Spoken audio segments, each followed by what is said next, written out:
What up, ladies and gentlemen? Good evening and welcome to Late Night Live number 65, where today we're taking a break from our late night writing sessions and we are gonna do some carving. Not paper carving, not pumpkin carving like we would normally do during the Halloween season. We are carving watermelons. Why? Because watermelons are just tastier than pumpkins.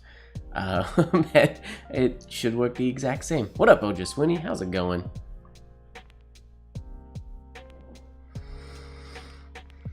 All right. Watermelon. Yeah, so I posted on Instagram, and a lot of people posted some really good suggestions of what I should carve. Some people put some signatures. A lot of people said pylon. What else was suggested? There was, there's a bunch of good stuff. And when I went shopping, unfortunately, at the grocery store, this was the biggest watermelon that I could get. You can see it in the face cam. It's not that big. So it's gonna be small, and if we're doing penmanship to get the hairlines clean and whatnot, it's gonna be a small design. So I just decided to do my own signature, and then when I got home, my own signature just felt like a bit of a cop-out, and then I figured I've never actually been able to write this like it's written, like it's designed here.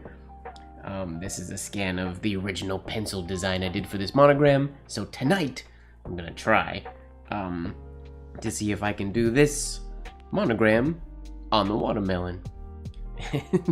We'll see how it goes. I have my essential watermelon carving tools, which involve a regular knife. This knife is only used for carving the first hole, a spoon, because it's a watermelon and I'm just gonna scoop it out and eat it as I go. Then we have the two most important ones. I would use an X-Acto knife or a scalpel, which is what we're using today to carve my design in, and then my secret most important tool ever, which is the screwdriver. A flathead screwdriver. I have a few different sizes. I don't know if this is going to be the exact right size. People always look at me crazy when I pull out a screwdriver when it's time to carve pumpkins, but it is a tool that I've used carving pumpkins since I was in junior high school. I think is the first time I ever carved a pumpkin with a screwdriver, and I'll never go back. Screwdriver is a game changer. So here, I'm gonna get these out of the way. Step number one is to get this design onto my watermelon, or Jack-O-Melon, I guess is what I'll call it for the rest of the stream. Now this watermelon happens to have this sort of like ugly, flattish, damaged portion right here, which it sits like that quite nicely. So I'm gonna use, instead of carving it like we would carve a pumpkin upright, then I would have to do a cut on the bottom so it could sit flat. I'm gonna carve it lengthwise, like that. So it's gonna sit right like that. My design's gonna go about there. If I tip that up to the camera, it'll go right about there. And then the hole, normally with a pumpkin we carve right on top. I think I'm gonna try, I've never done this before, so we're gonna see if this works. This might be an epic fail. But I'm gonna try and carve the hole, or cut the hole, in the upper back portion, right there, ideally. So it's not gonna be right on top, because then the light from that will get too close to our design. So I feel like if the design's there, so it's pointing a little bit up, like so, then the hole will be, yeah, right back there. Just a hole big enough for me to get my hand in. Should work. It's a pretty small watermelon, so we'll see. Now with designs in the past, what I've done, like when I carved the first super detailed pumpkin that I did was my Charlie Chaplin pumpkin many years ago. With that one, I printed out a design like this, and then I used pins, and I just pressed them in. I pinned them to pin the design on, which I could do here, or I could just sort of freehand it. Or I'm wondering, actually, out of curiosity, I wonder if using chalk, I need something hard.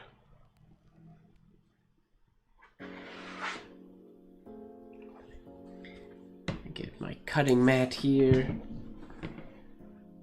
I'm curious. Will this transfer onto a watermelon? Seeing if I can do a transfer like I transfer designs onto leather for blind embossing. I don't know if it'll transfer to a watermelon. Cross your fingers. I don't know if, can you see that? Those squiggles? It totally works. Wow, I didn't even consider that as an option. That's totally how we're gonna do this. Okay, sweet. So we'll get the watermelon out of the way for a minute. Yep, I'm gonna do... Welcome to my process, ladies and gentlemen. Figuring things out as we go. We're gonna grab... Ooh, I don't know how this is gonna look with the video. This is gonna maybe make things really bright, but we'll see. I'm gonna use my light board, or light table, to trace this. Oh, I could use it without the light on, actually. How does this look in the... Oh, bring the brightness down a little bit, so you guys can see what I'm doing. That works. Normally I would use it full bright, but I want you guys to be able to see what's going on. Alright, so now all I gotta do real quickly, I can't believe I didn't think of doing this before, is just trace the design in this chalk pencil. Is it chalk? I don't actually even know what it technically is. White pencil to do a transfer onto the Jack-O-Melon. So we'll do this really rough. Now it's not going to transfer perfect, so I'm not worried about getting these lines perfect by any stretch of the imagination.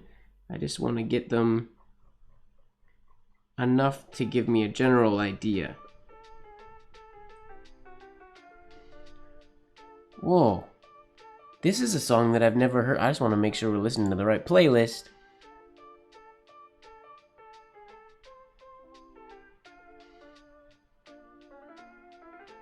Yeah, we are. Wow.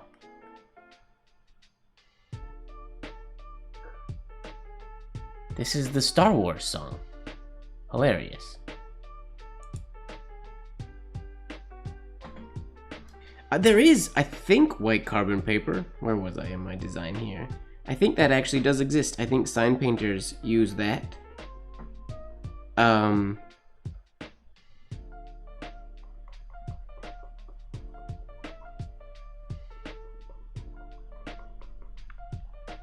I know there's a paper that Skylar uses that writes on when he's transferring designs onto signs and whatnot.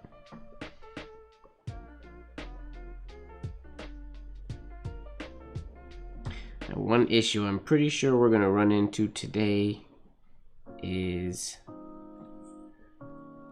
these hairlines on this design, because it's so small, are very thin.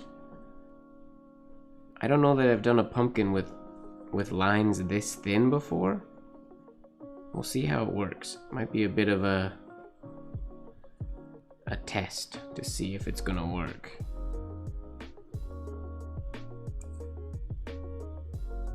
This will only take a couple minutes.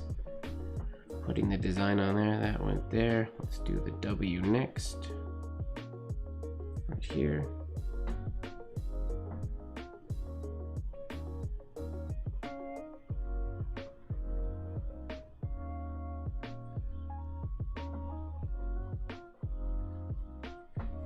Oh, just Winnie, are you the only one here tonight?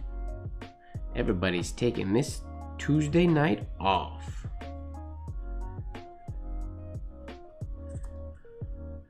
By the looks of things.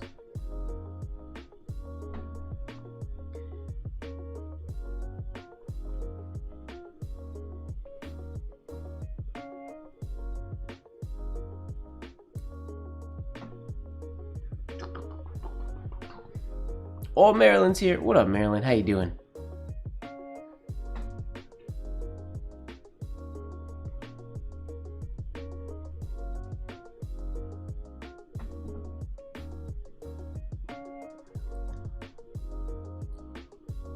Right, giant shade on the W. Again, I'm doing this pretty rough. Doesn't have to be perfect. Because then I'm going to, did I say this already? Then I'm going to Sharpie the design onto the watermelon to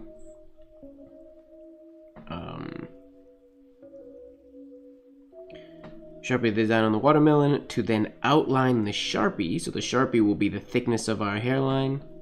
Then we're gonna outline that hairline with the knife and then essentially chisel or carve it out with the screwdriver. But we'll start hollowing it out before we do that. We'll transfer the design first, I think. I might be doing this backwards.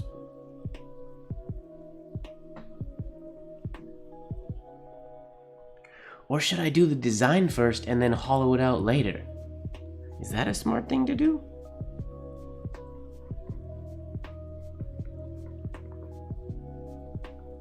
That might be actually smarter than hollowing it out first. I know that seems backwards to how we usually carve pumpkins and whatnot.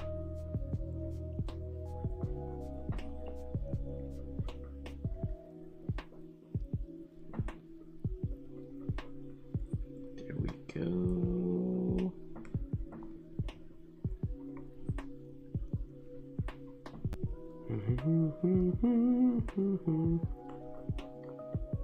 Sweet. There's the whole design. Make sure I got all the lines. Looks like it. There's the whole thing. We can turn that off.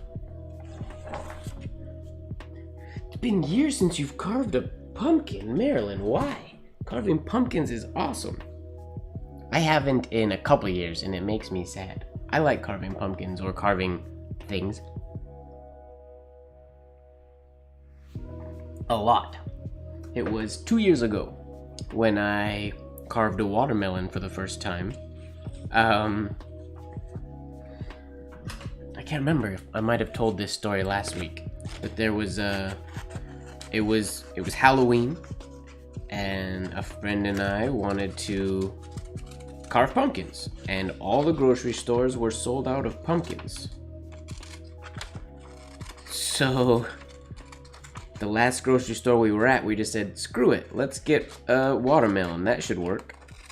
I think I probably Googled it as well to see if people had carved watermelons before.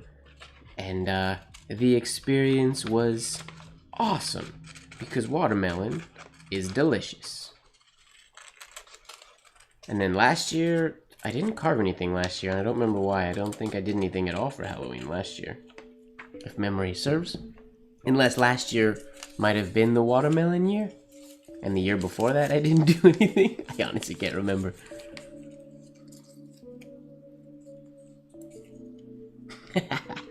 That's alright, that just means you were ready to go.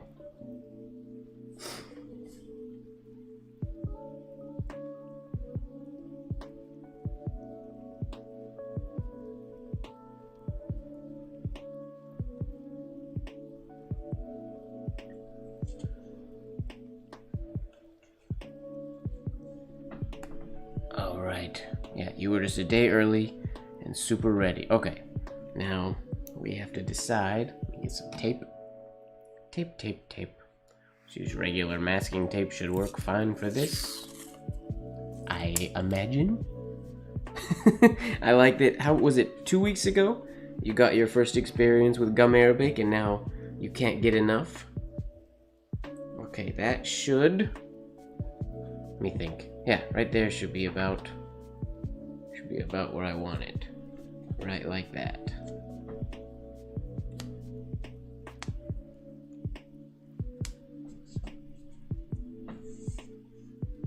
Oh, that's not centered. Let me try that again. Oh, well done. And you must have, I mean, I know you're a fountain pen version, so you must have quite a few fountain pen inks kicking around that you can now turn into calligraphy inks. Blech. Is that flat? That looks flat-ish. If it isn't, oh well. Buckets of inks. Nice. Alright, put that there.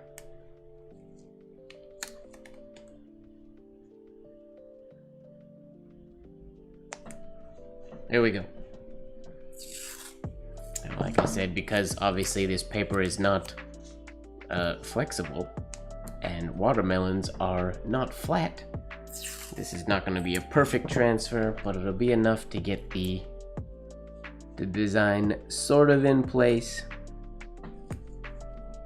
Okay, now all we gotta do is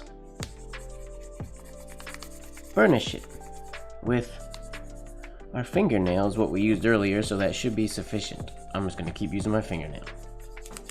Go over the entire design, hoping this is working. If it's not, we'll just freehand it and it'll work just as good, but slightly less precise.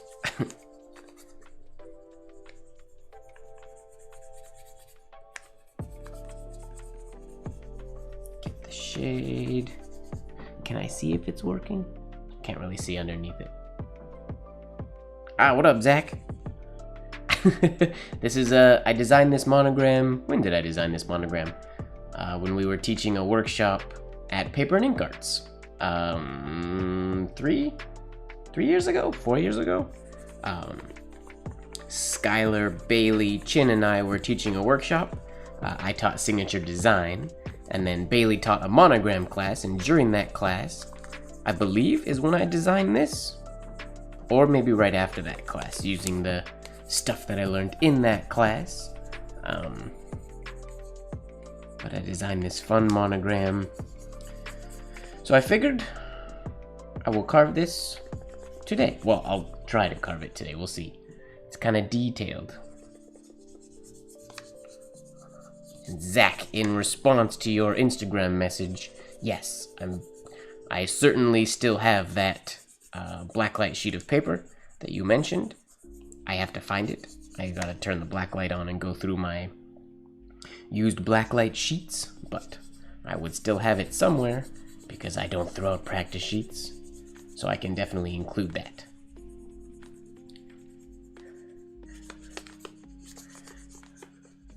For you.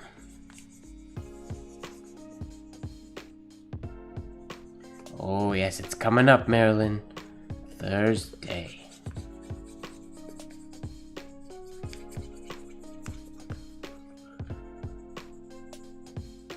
I just realized too, I teach my tab class next Sunday, or this coming Sunday, which is Halloween. I teach on Halloween. I need a costume if I'm gonna teach on Halloween.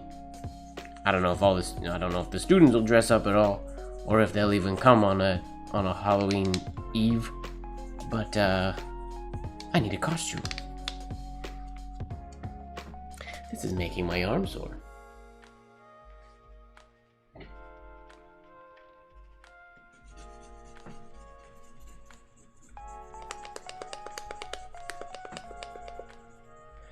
Do trick-or-treaters come to apartment buildings? I don't know. I don't think there's any kids that live in my apartment, so I think I'm safe. Not safe, but meaning that I don't think I'll have candy at my door. I've never had to get trick-or-treaters before. But I've never lived in an apartment like this before. I really hope this is working. Otherwise, I'm wasting a whole lot of time. Oh, my fingernail's very shiny. Burnish, burnish, burnish. I don't know what I'm gonna be. I told myself I can't be Chaplin anymore. I've been Chaplin way too many Halloweens. It's kind of a cop-out costume for me now. It's too expected. I need something more original. But I don't know. One of my favorite costumes I did years ago. Wasn't a really good costume or anything, but it was very spur of the moment. A buddy invited me to a Halloween party and I didn't have any costumes or anything. So I grabbed tinfoil, a whole bunch of tinfoil, I reinforced the eyes with masking tape and then cut out eyes, and I literally just took a bunch of tinfoil and conformed it around my whole head and around to my shoulders, and then I put like a Hawaiian shirt on and like a Hawaiian lei, so I was the Silver Surfer on vacation. It was an extremely fast, last-minute costume that turned out very well. The Hatbox Ghost? I have Hatbox. I have multiple Hatboxes. Where are my Hatboxes, actually? They must be in the... Weird. I don't know where... Where are my Hatboxes? Oh, there's... Well, I can see one, but there's at least 2 or 3 more that I don't know where they are. They must be in a closet somewhere. I moved to this apartment, and it's small, so they went into storage, but I don't know exactly where they are. Everything's in storage until I get this darn storage unit behind me built properly. Once COVID allows me to go over the border and get the parts I need for it. Okay, this should be good. One last little run over the whole thing with my fingernail. Okay, ladies and gentlemen, cross your fingers.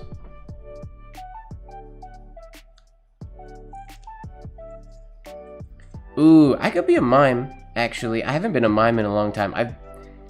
Fun fact, Zach, that nobody here might know. I have actual training in being a mime. I have been a mime before. I've been hired as a mime multiple times. So I have my makeup at home. Yeah, the peel isn't quite as satisfying as the foil.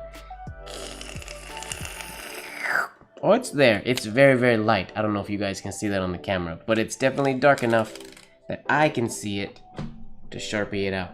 Oh, that's gonna be tiny. I probably could have done this a little bit smaller, or a little bit bigger, I mean. But that's okay. I had to make sure I didn't get too close to the edges, because if I went all the way to here, because if you think about it, if I'm carving it this way, I can't carve in this way, the roundness. I have to keep the knife going in this way, so that when you look at it from the front, all the lines are visible. I'll explain that a little bit better later, but it's something I learned years ago in my pumpkin carving experiments. Okay, let's grab a Sharpie. Oh, this is a big one. This is a super Sharpie. Grab a super Sharpie and give this a writing. You like my fake foil peel sound effects? Okay, I gotta remember what this thing looks like. It's because some of these lines didn't transfer perfectly. Let's do the G first. Sorry if my head gets in frame, I'll try to keep it out of the way.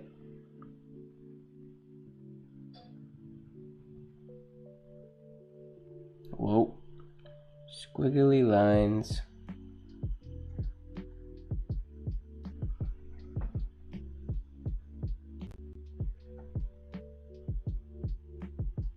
Squiggly lines. These hairlines are so fine. I'm trying to use the Sharpie at a bit of an angle to thicken up the hairline a little bit, but it's not really working. There's our first accent shade.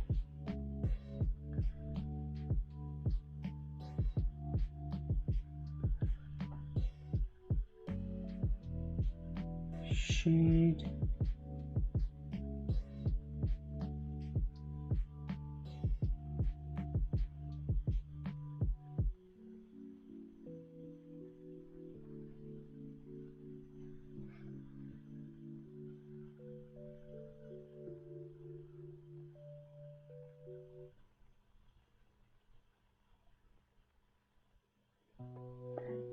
Sweet. There's the G. This, so long as I can carve the hairlines this good, this is gonna work. I'm trying really hard to not put my finger through these chalk lines so that I don't lose them.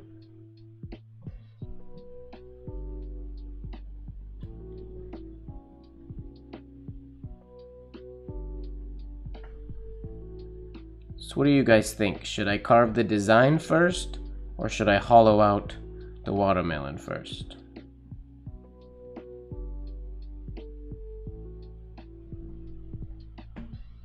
What are your thoughts?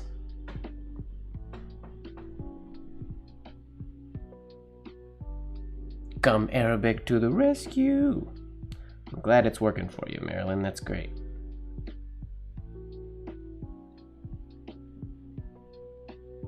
Make sure my hand isn't smearing the Sharpie.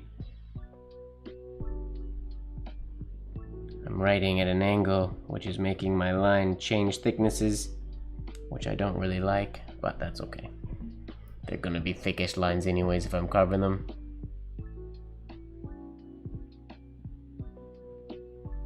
Well, I don't think I'll actually see the pink through this way, because I'm not gonna carve super deep.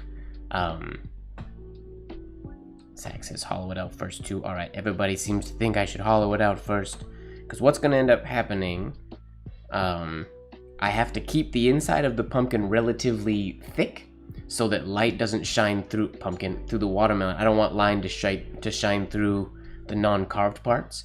So you keep the inside relatively thick, and then I carve in here, I carve these lines deep or deeper, and then I turn the lights out and carve them to keep everything, or to find the nice balance between the thick wall of the pumpkin and the what am I saying? Thick wall of the pumpkin and the thin hairlines. This is really awkward. Trying to keep my head out of frame. Normally, if I wasn't on camera, I'd probably be doing something like this way close in here, but I don't want to do that. Rhymed, that's the word.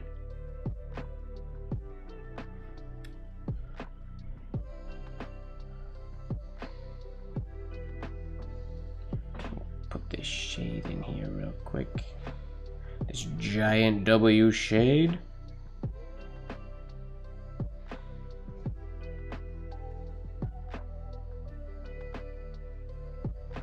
Oh, I should go to the grocery store and get some pumpkins or some oranges and tattoo them to look like little jack-o'-lanterns as tattoo practice.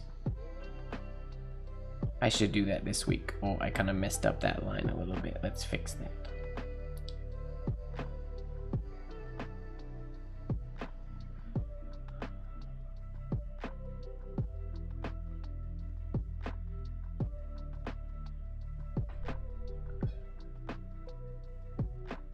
Sharpie's not nearly as smeary as I thought it would be, which is a good thing. I was really nervous that it was gonna smear all over. Which it may still do when the watermelon juice comes out. It's very possible. That's what the pumpkin does. As soon as the pumpkin juice comes out, it makes the design all crazy. So I would assume that watermelon would do something relatively similar.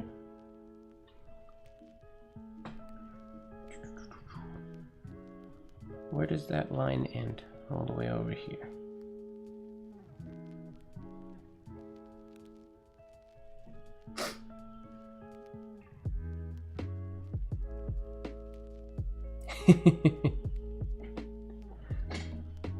I think that's what I'm gonna do. I'm gonna tattoo little... That's a good idea for good practice. I haven't... Still, I know I got my tattoo machine so long ago. Well, I've had my tattoo machine for years, but I got all my tattoo supplies so long ago, and I haven't used it yet.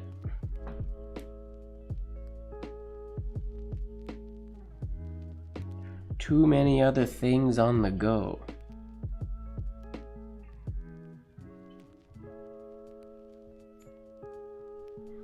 But I should do that. That would be fun for Halloween. And a good reason to practice. So originally when I thought about doing this monogram, I was gonna carve it so like each design went under or over the other ones, but I'm not gonna do that anymore. That's, oh, it is smearing a little bit. Okay. Be cautious of the smearing, Sharpie. Yeah, I opted out of doing that now because that's gonna be too much work. And I don't want this late night live to be 18 hours long. Nor do I need to carve a watermelon for that many hours.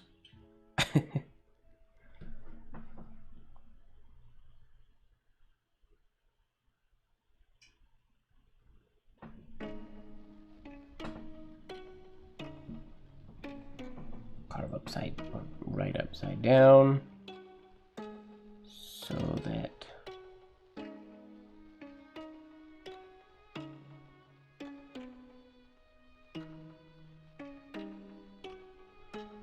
shade.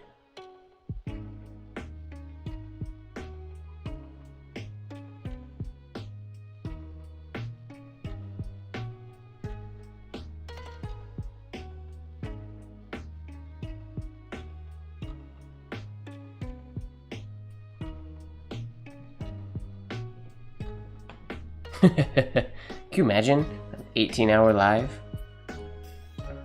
I still want to do like a for charity marathon live, but I gotta think of a reason to actually do it. And a charity to do it for? So I feel like that would be a lot of fun, and I would totally do it. Do just a ridiculously long live to support charity.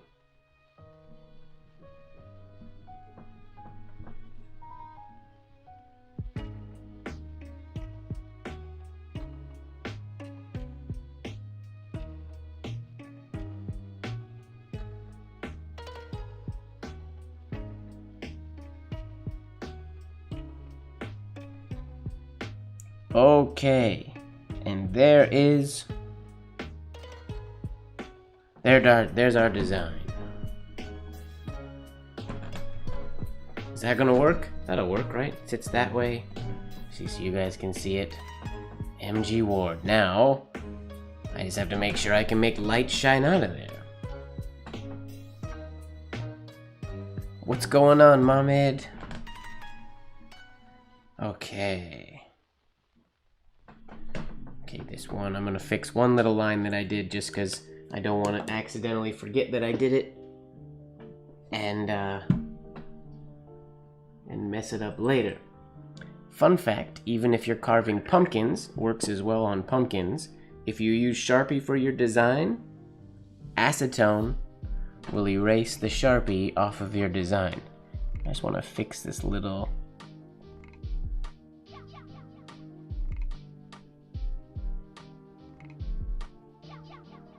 There we go. Fix that line, so I don't carve in that little mistake by accident. Cool.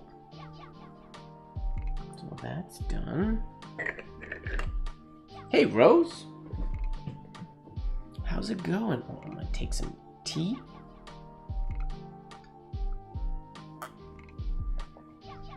Missed what? We just got started. I transferred this design onto this watermelon, but this is just the transfer. We haven't even started. We gotta carve this still. It's not gonna be a Sharpie design. It's going to be a carving. I'm not sure yet how good the hairlines are gonna shine through. I'm currently just deciding if I want to hollow out some of the watermelon first or start carving. I'm having trouble deciding what I want to do here.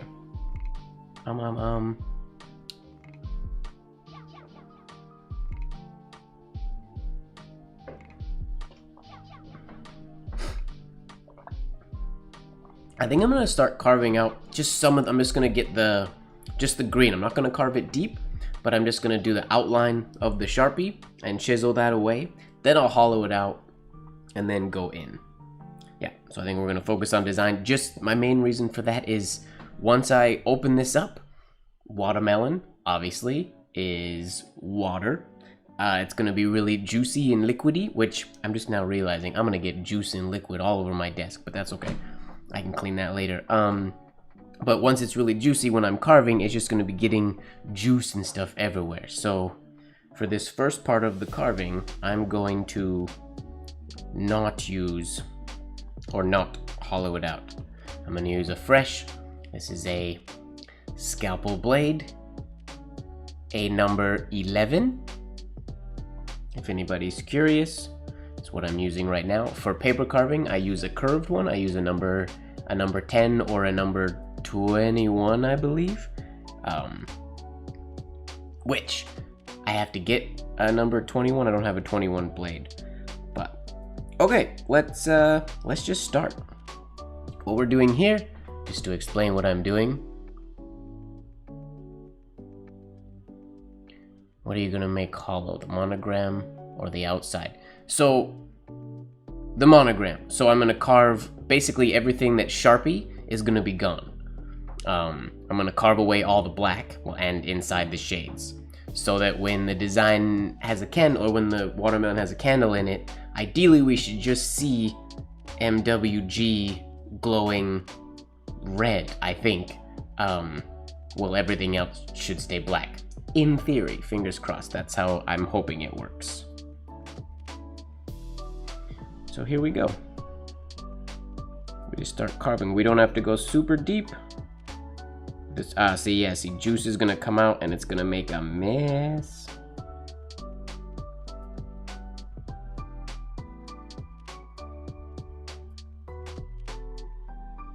And I'm assuming that's when I'm gonna start getting... Oh, now I have to be careful. I gotta make sure that all my cutting strokes, so like I was mentioning before, as the watermelon is curved, I have to make sure that my cutting strokes from this angle go straight in. So they have to go in at like an angle, which I might have already messed up that one, but that's okay.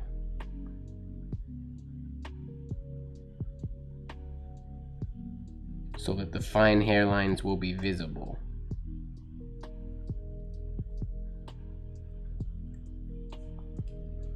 Is that gonna work? Yeah, that, ooh. Yeah, we'll be okay.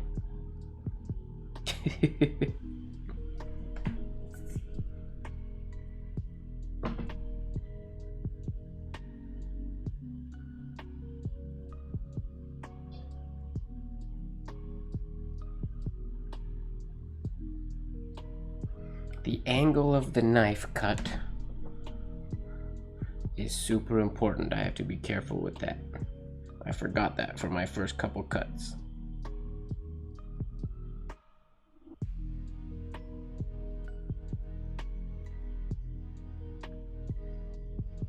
Woo! Scalpels are sharp. Wow.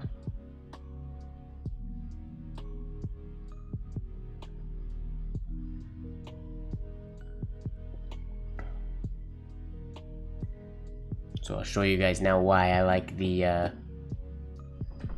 I gonna list the watermelon on Etsy? Probably not. This is where screwdriver, which the screwdriver I have should be about the right width for these hairlines. You can get under here, if I can get into my little line, and then you use the screwdriver, the flat head. Come on. As a little chisel. Oh, that's, maybe I need a smaller one. Small screwdriver to the rescue. And these should just be able to come in. It's not doing what I want it to.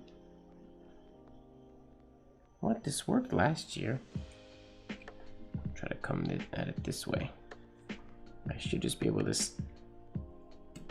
chisel in. There we go. Just had to get it started. And carve out that little hairline. Trying not to go too deep yet, because we're just getting the design cut out first. I This might take a while.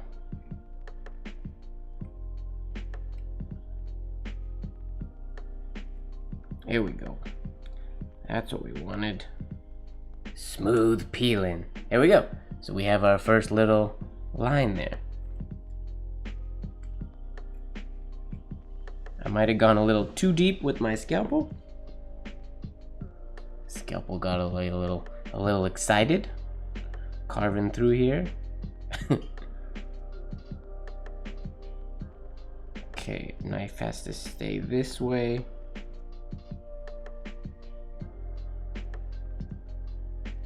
That's the weirdest part, is keeping the knife so the design is going flat into the watermelon.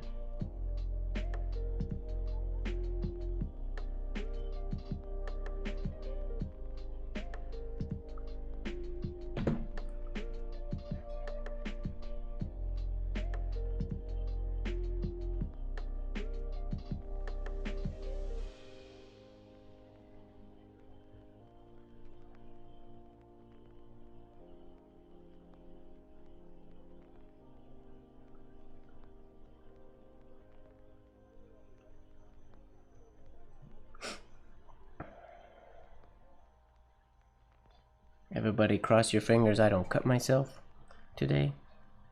Hey, scalpels are very sharp.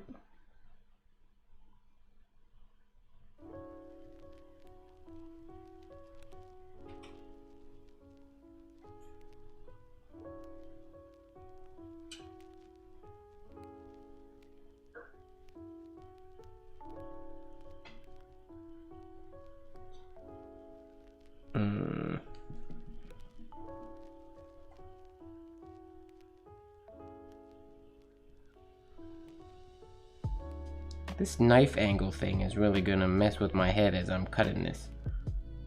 This is something I've forgotten to do in the past when carving some pumpkins and carving things.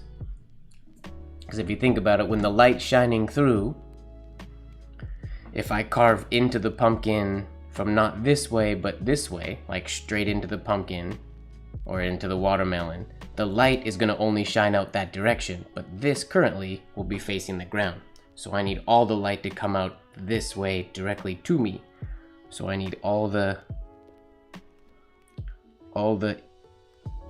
incisions to be facing the proper angle.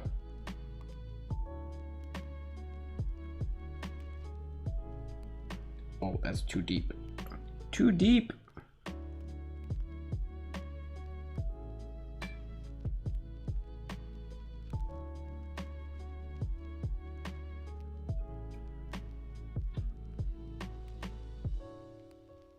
Do I have writing hand insurance? I do not. Unfortunately, I'm not like Becker or Beckham, whose legs are worth enough to be insured for a whole lot of money. I wish my hands were worth enough to be insured for a lot of money. That'd be sweet.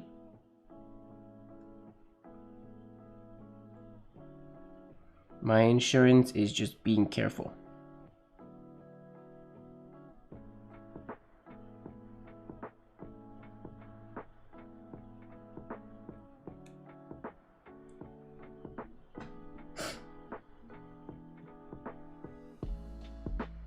Now, this watermelon, unlike a pumpkin, and I don't remember it doing this last time I carved a watermelon, when I do like a big slice, the watermelon's like moving. It's like going, gah, like it's releasing, which has me a little bit worried, sort of. Straight out towards this way.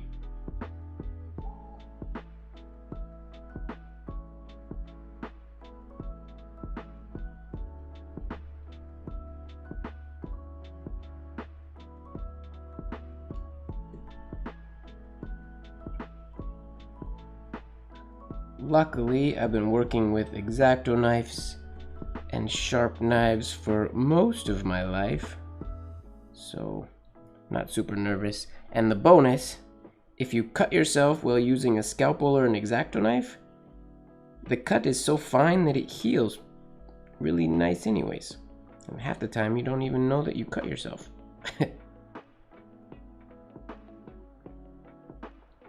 Dull tools are much more dangerous than sharp tools. But in theory, this is all we gotta do for a while, is just go around this entire design.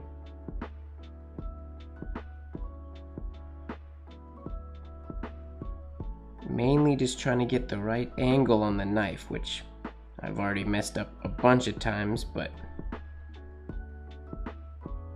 that's okay. Get this large shade.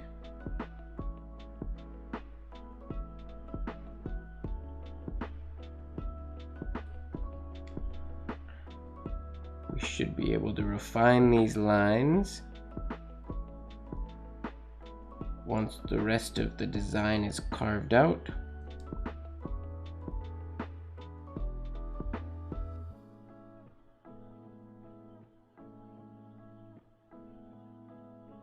This might be similar to the YouTube or to the Lego videos. This might not be the most exciting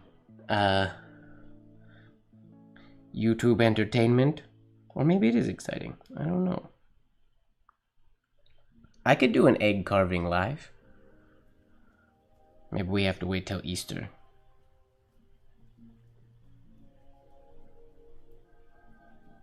I want to get some colored eggs. Or not colored, but some brown eggs.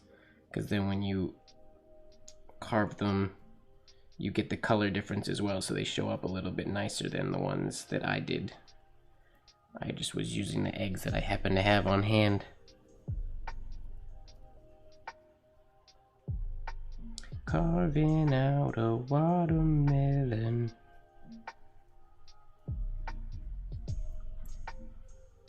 Oh, we're almost there, and this whole line is finished. Right there. Okay. Let's take a break from the scalpel and chisel that out.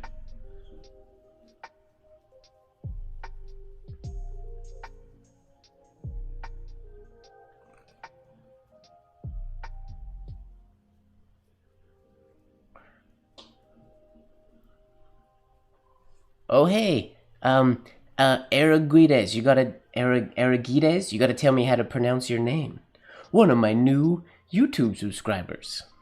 Araguides, you gotta let me know how to pronounce your name.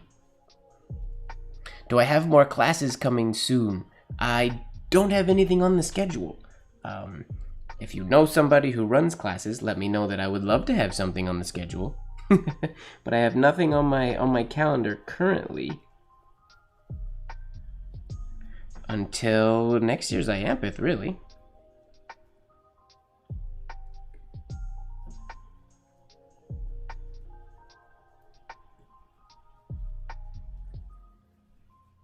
Slice this part satisfying. When it works and when I remember to not go too deep. Whoops. Come on, don't be problematic.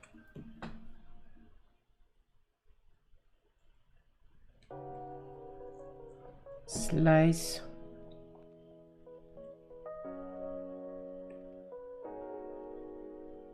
Whoa, where did this line go?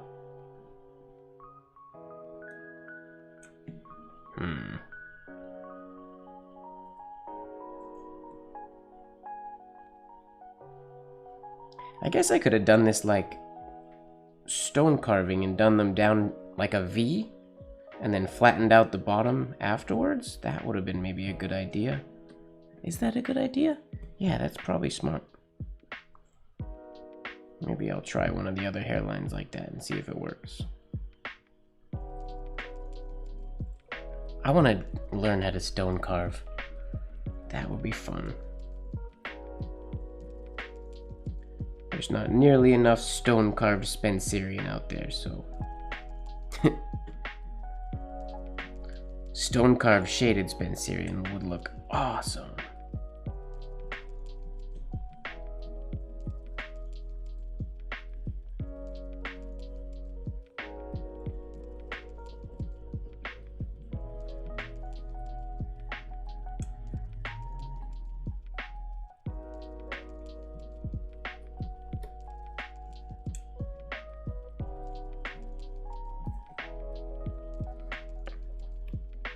watermelon doesn't like this part of the carving process.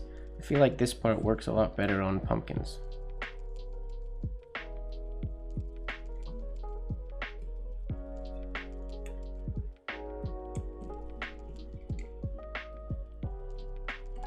I'm pretty sure I'm going a little too deep in a couple spots, which might mess things up later on, but we'll see.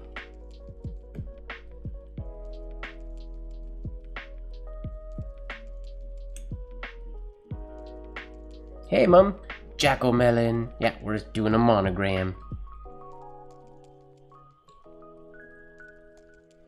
I want to carve one that's like to carve something into one, like not letters, but I figured since my lives are penmanship based, I should keep this one in the penmanship realm, in the writing realm.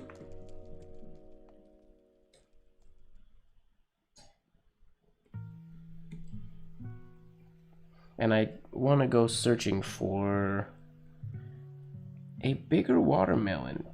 This one's pretty tiny. I almost bought a pumpkin today actually too, but I decided not to.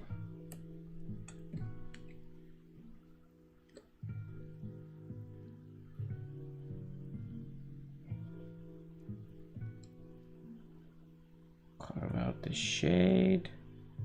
Chisel, chisel, chisel.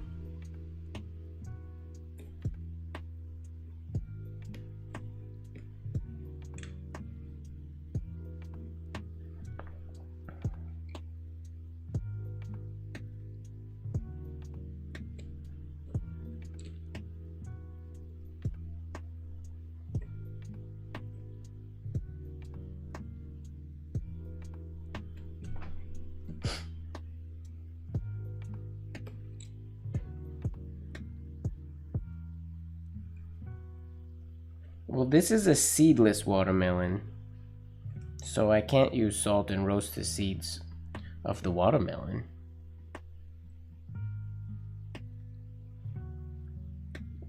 What suggestions did I get? I got, somebody wanted me to do a pylon. I got a few different, like, quotes and penmanship related things. There's that one stroke.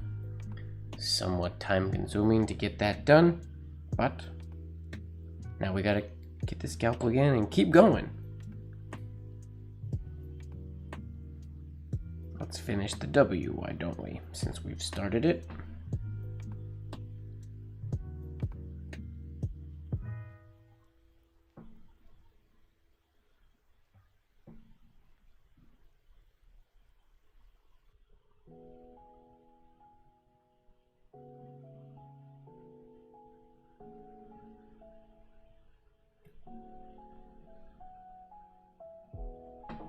Make sure the knife is going in the right angle.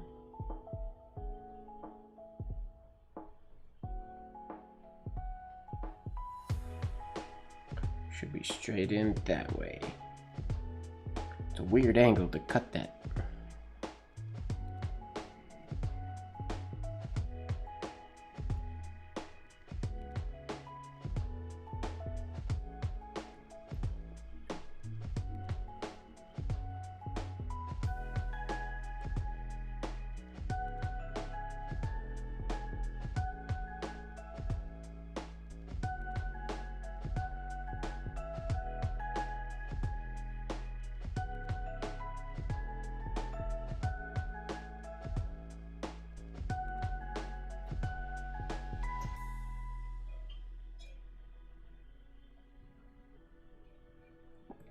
The rind of the watermelon isn't quite as thick as the rind of a pumpkin, so I gotta be really careful to not rip it in certain spots.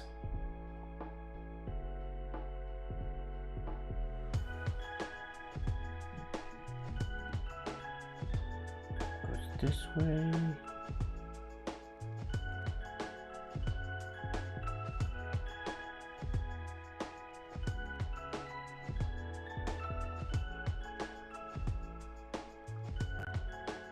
Yep, I'll be hollowing it out. I'm actually gonna just really, I say quickly, but it's not really that quick. I'm gonna do the outline here, and then I'm gonna start the hollowing out process, which will be a yummy process. Rose, I actually did a pylon a number of years ago. I don't remember if it was 2017 or 2018. I did a traffic cone that was ready for Halloween. It was a traffic skeleton cone. A Jack-O-Pylon. Which was quite fun to do. Okay, same idea here. I gotta get the knife going in this way.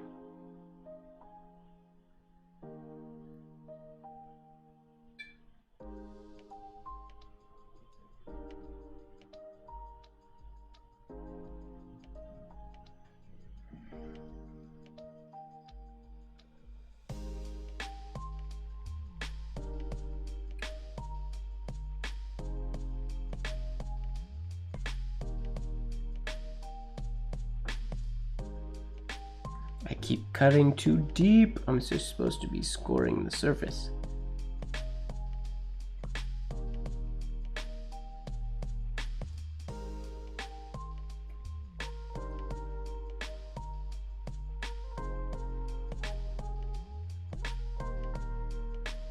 But that hopefully won't be too big of a problem.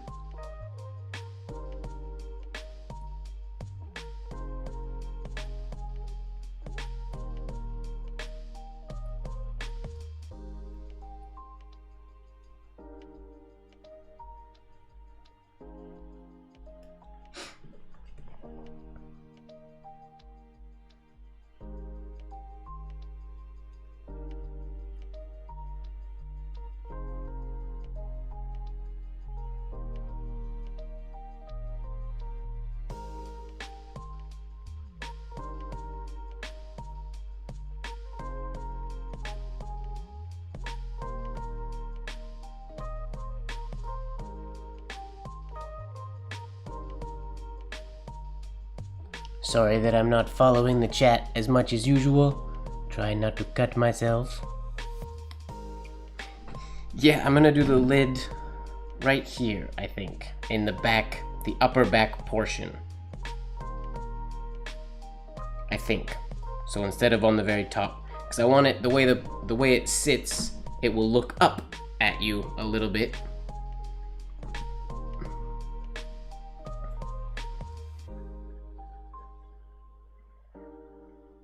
Ah, see that? Should have done that. I'm not gonna do that now, but that is a very smart idea, Zach. That's what I do on my drill press to make sure that I get all my holes and stuff in things the right depth. And I should have done that today, but alas, I did not. Okay, I'm gonna thicken this little one a little bit to this way. I'm a little nervous about this little green strip between the shade and the hairline because it's very fine.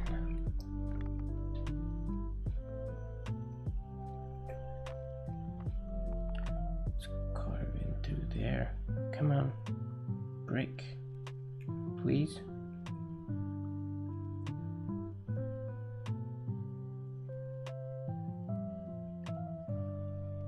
I need my screwdriver to be sharp. If I had a sharp, like an X-Acto knife screwdriver,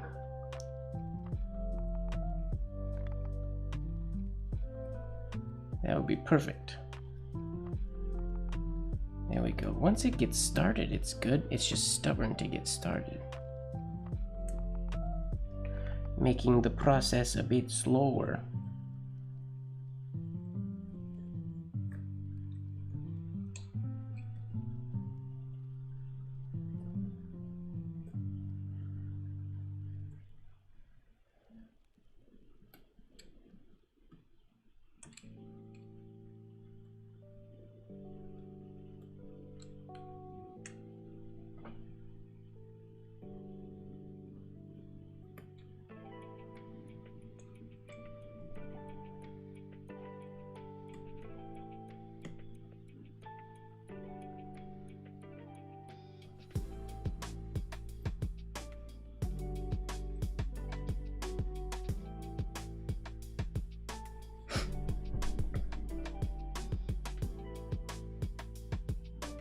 Do I have a rubber stamp making kit? I do not.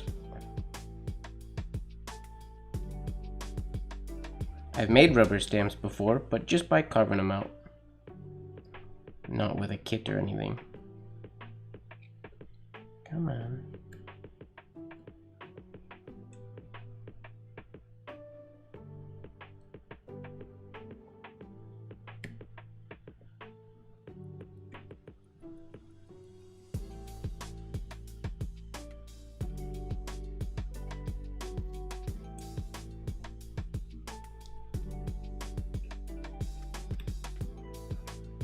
The main issues with the holes I have so far is that they're not flat on the bottom, which is slightly problematic because of my knife angle. But I'll hopefully be able to fix that later. I should be able to.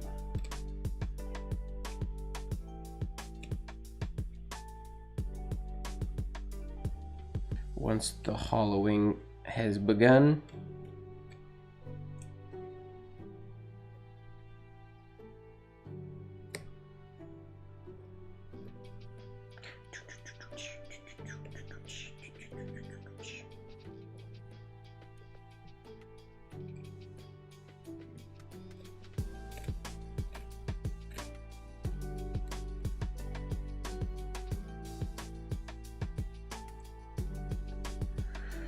okay, the W is completely finished.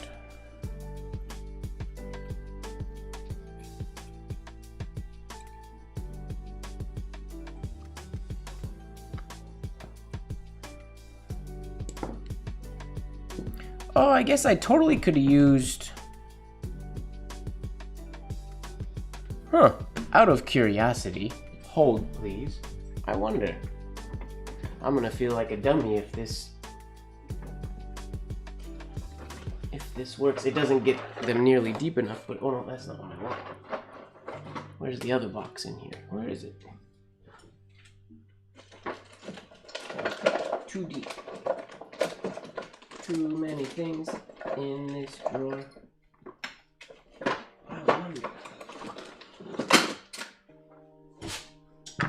I guess I could use... I don't know if I want to use these on a pumpkin. Curious. I don't know how these will work. If I use my wood carving tools, let me just try this line here. This might work. Oh goodness. Now I feel like an idiot. I should have just done this the whole time. I need a new watermelon so I can start again. It will take a lot of making these lines a lot deeper later, but this is all I wanted to do, was get a start. Well crap, I should have done that before.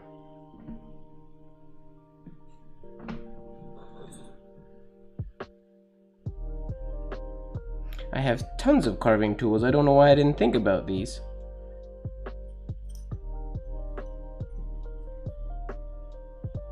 I'm not going to use a proper grip carving a watermelon, but this will work fine. I have to be careful going through here to not break off that little piece. Okay. Just to break the skin of the watermelon. And then I can deepen the lines later.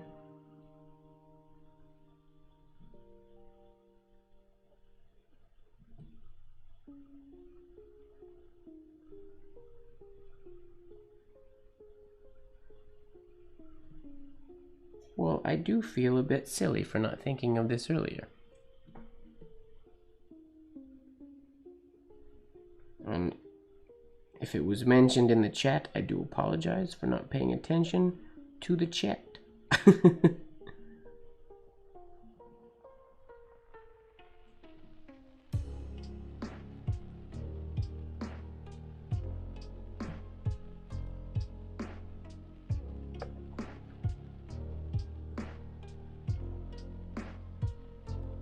very easy way to keep all my lines the correct width and to not go too deep like I had been doing.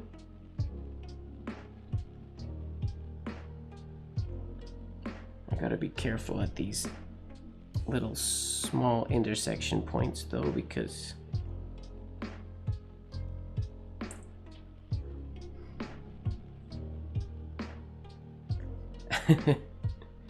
my little carving gouges. These are what I use for the pen carvings I do. Things like the little kraken and stuff like that.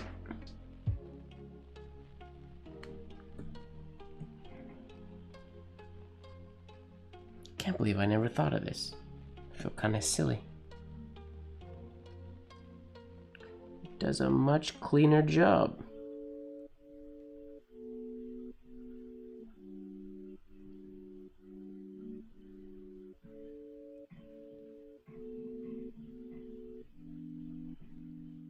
This might end up being a test pumpkin and we'll do another one on another day.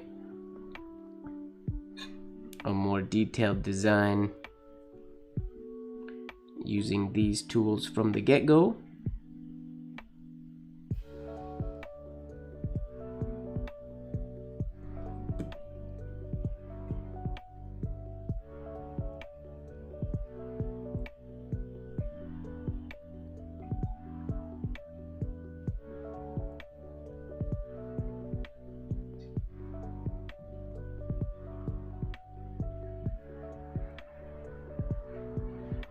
Yeah, I gotta be careful with spots like that, because they will break. The skin's not thick enough. Okay. Careful.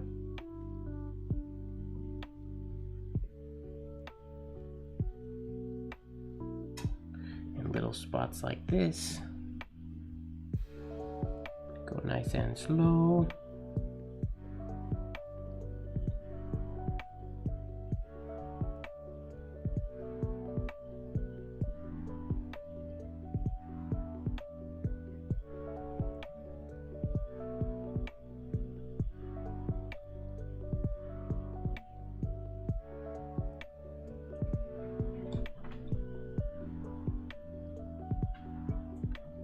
So much quicker.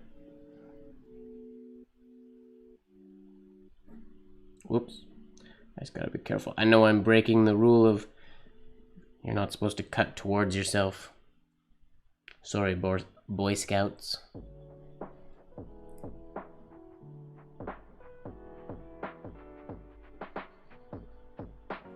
I don't think I'd carve anything but a watermelon with this weird angle, but it seems to be working really good for controlling it for a watermelon.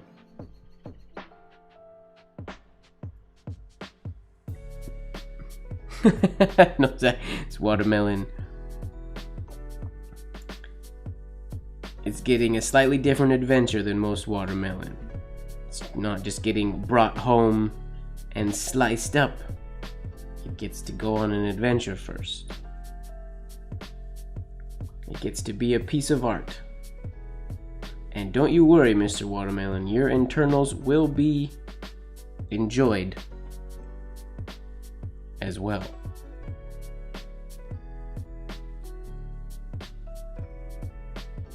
That's the best part about carving watermelons versus carving pumpkins. The hollowing out process is oh so yummy.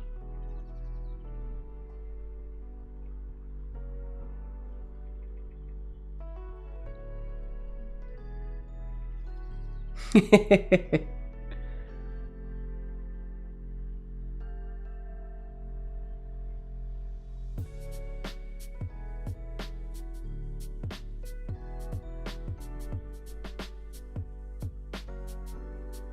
have a feeling that little piece of green is going to end up disappearing at some point here.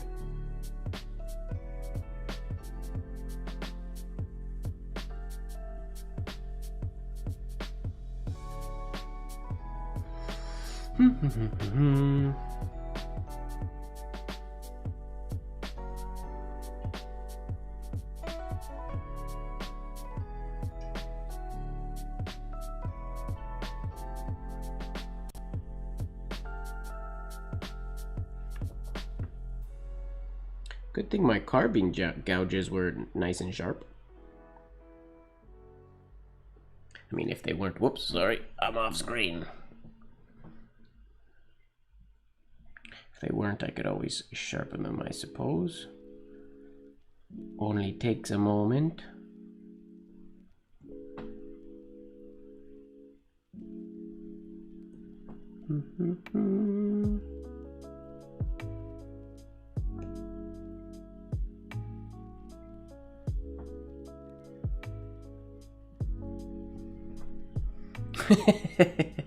Not tortured, turned into art. It's a noble sacrifice. This watermelon lived for something more.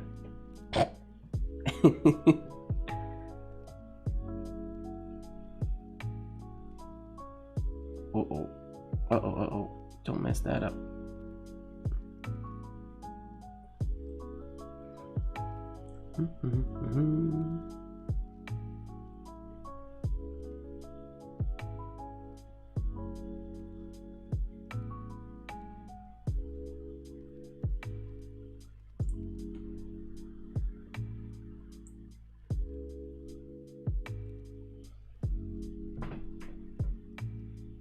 Well, that's yummy. Well, that sounds yummy, rather. I once got into a food eating competition many years ago at a summer camp I used to work at with a fellow counselor. It was a non-verbal competition. We didn't decide to compete, but essentially we started bugging each other about how much white or how much pink was left on the watermelon. So it turned into a competition of who could get their watermelon the cleanest. And then we kept going until all the pink was gone, and then all the white was gone, and then again, no words, it was just bite for bite. We'd go back and forth, locked eye contact, until we got to the point where we just ate the whole thing. All the green, all the white, everything was gone, because neither of us would back down.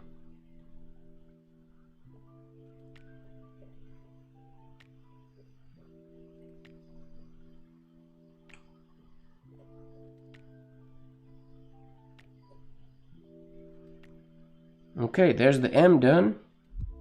Now we'll go and do the G. Oh, I'm so bummed that I didn't do this for the W. Whoops.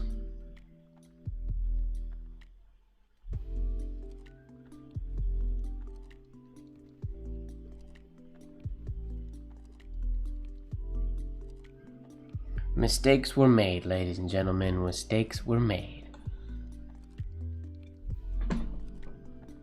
Welcome to the chat, Carmen. Unless I'm mistaken, I don't think I've seen Carmen's name in the chat before. Are you new to our late night lives, Carmen? Or are you a lurker who's talking for the first time? Or am I just forgetful and you've been here before and I don't remember?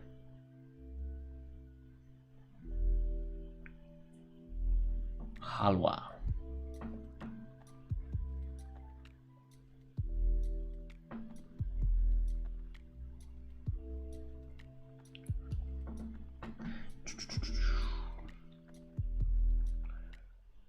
Carve, carve, carve.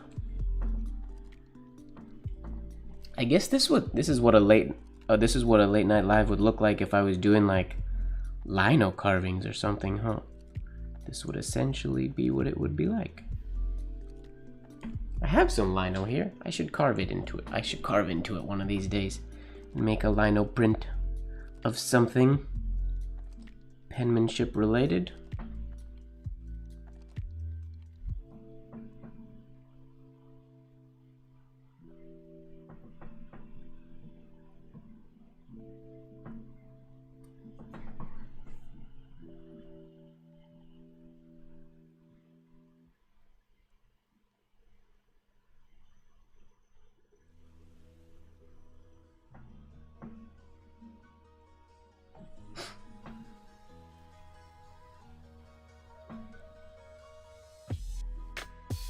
I cannot believe I didn't think of using this little tool before.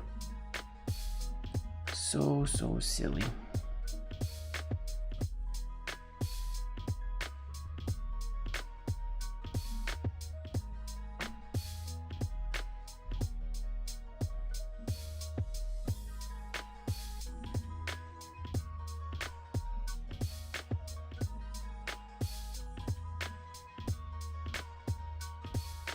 Halwa. Halwa. Halwa. Okay.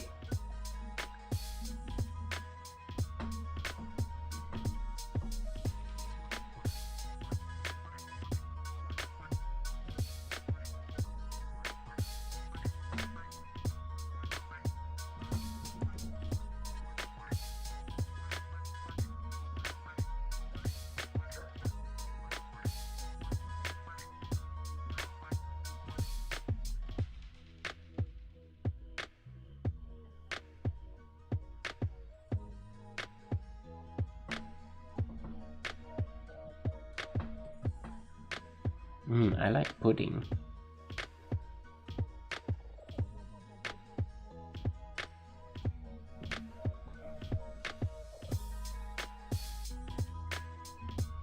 You know what? I'm gonna carve this the other direction from the end.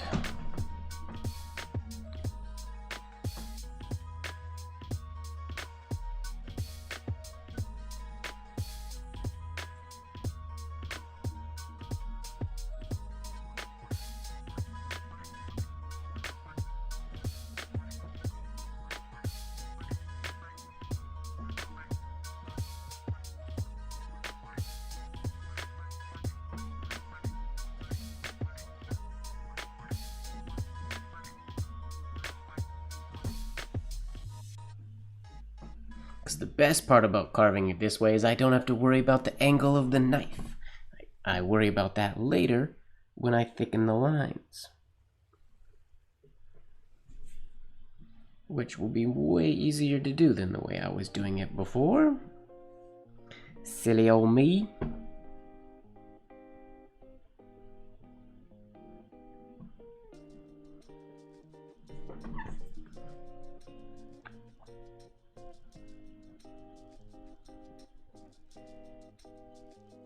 Do.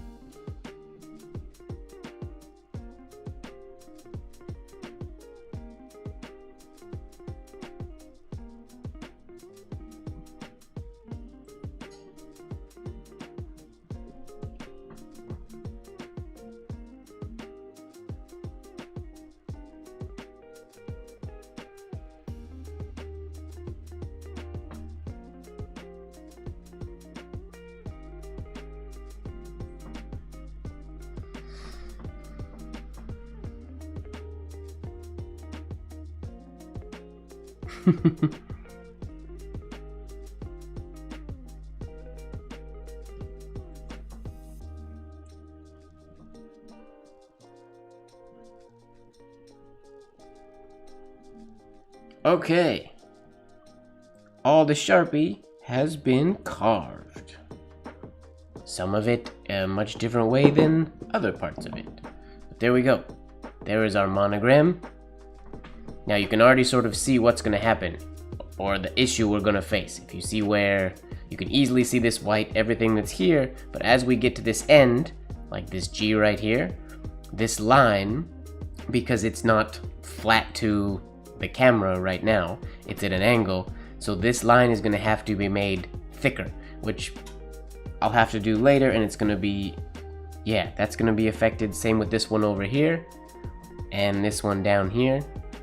They're all going to have to be tweaked a wee bit once we get the light in there.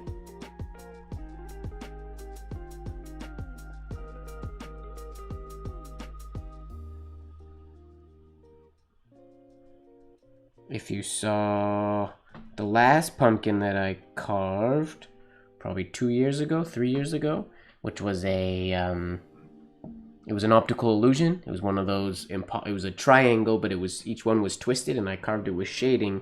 That was another one of those situations where the piece that I carved was not a triangle. It was almost like they were curved going into each point, and then when you put it on the round surface of the pumpkin, the lines look straight. So it's like an optical illusion.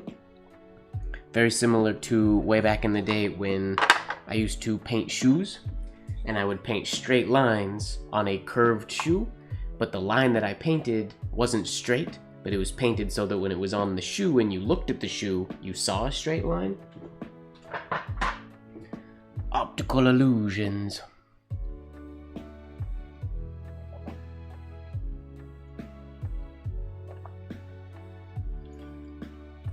That's awesome, Carmen.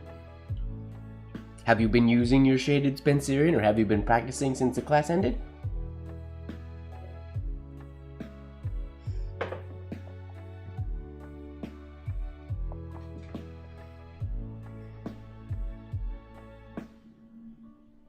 Oh, that would be cool. Zach, that's a good idea. You know what would be awesome? I don't have the money to do it, but I would love to buy 26 of the little watermelons and carve a letter into each one of them. That would be super cool. And have 26, have the whole alphabet. That would be super cool. But I don't think I have the time or the money to buy. I don't need 26 mini watermelons, but it would be cool.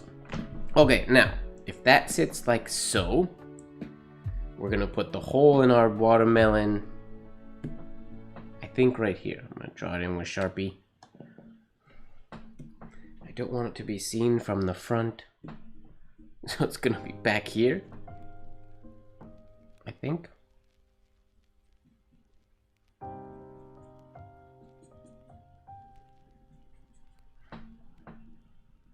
Is that big enough? That might not be big enough.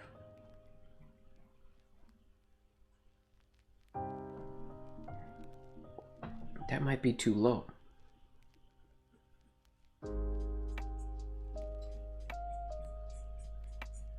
There, that'll work. So you can see I'm totally mangling the back of this watermelon. To get, is that gonna be big enough? It's gonna have to go in. Yeah, we're gonna have to make it a little bigger. Man, and this tiny little watermelon. I was really hoping my grocery store had a big old watermelon, but it did not. And then we'll put a little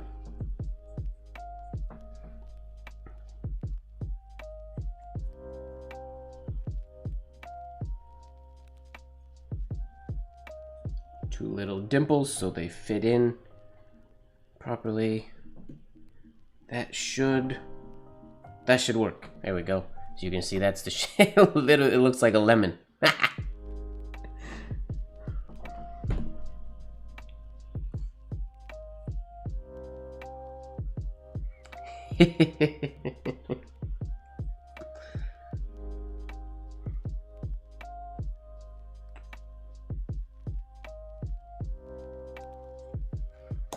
Stabilize the watermelon? What's the fun in that, Mum? It's fun to have it rolling and being all crazy around. Do you think? With our big knife. Wow. At least I think this is what I want to carve it in with. Now I gotta make sure I go in. Is that where we want it? That should be a good spot for it, I think. We can't see it at all from the front. No, should be good. Ooh, microwave peach does sound delicious. Okay.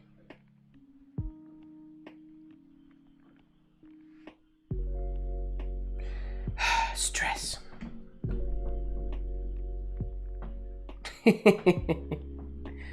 You have no faith in me, Marilyn. I think that's a good spot for it. Yep, whatever. Stop thinking it. Stop overthinking it and just cut. I'm always careful.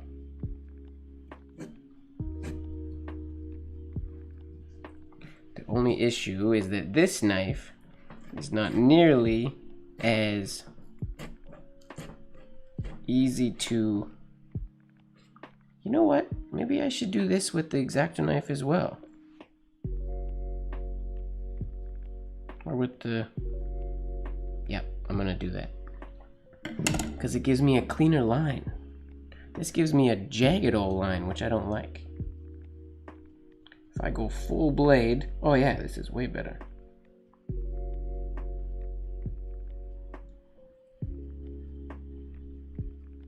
Now the one hard part about carving into a watermelon versus a pumpkin is this next part. Because the inside is not just mush, so this lid doesn't just come off. I'm gonna have to find a way to get this lid out.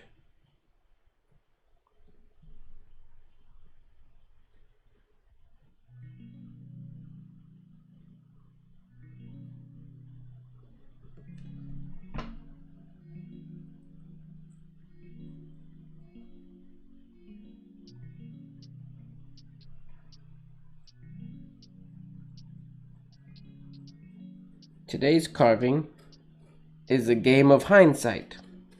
We start things with a knife and we finish them with an X-Acto knife. See, now here's the issue. You can see the watermelon is springy, so it doesn't work quite as good as a pumpkin. What I gotta do now that line is carved, not this one, in this drawer. I need there it is, a cotton ball, because I don't want Sharpie all over my watermelon.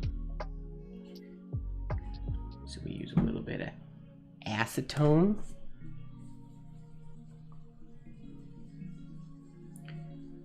Erase all of those crazy lines.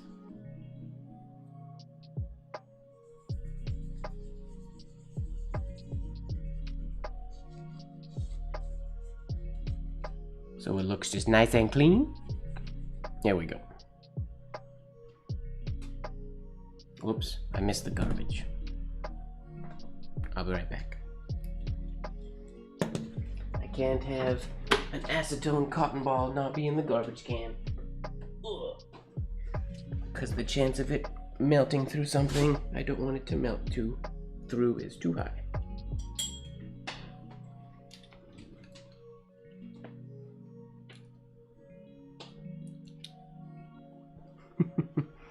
Now this might be...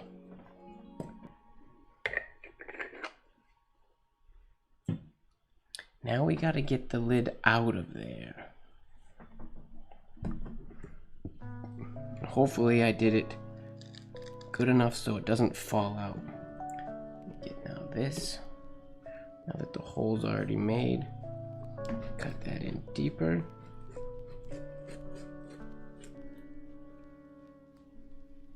And this way.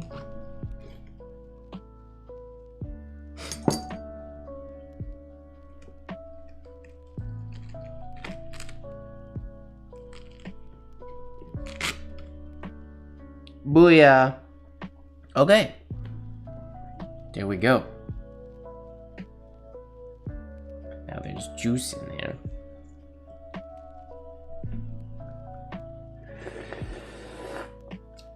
Can't do that with a pumpkin. Now I gotta keep that flat.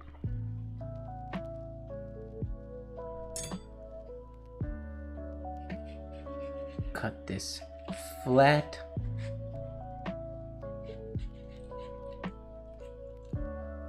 There we go. There's our plug. May or may not do its job properly.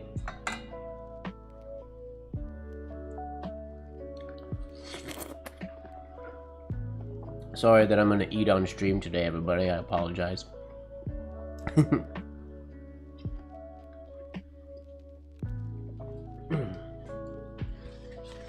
Get some paper towel, because that's a necessity.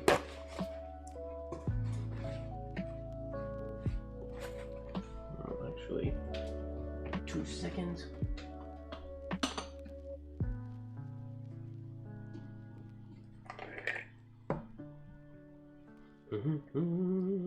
Now the fun part starts.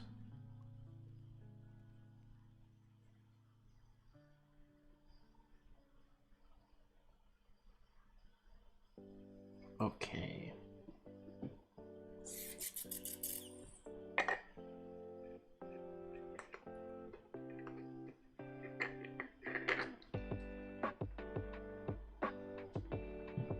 ASMR watermelon eating. Yeah, I totally didn't realize that me eating a watermelon on stream totally means that I'm going to be eating on stream, which is not something that I'm usually keen on doing. I don't usually eat while I'm streaming, but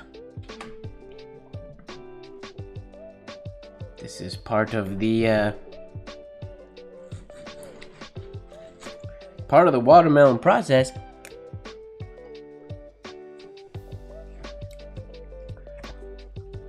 As again, you can't do this with a pumpkin.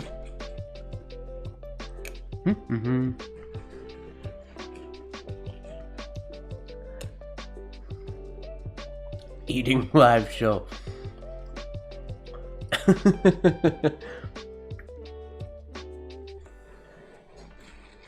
I have a bowl, because I won't probably eat the whole thing. Or maybe I will, I haven't decided.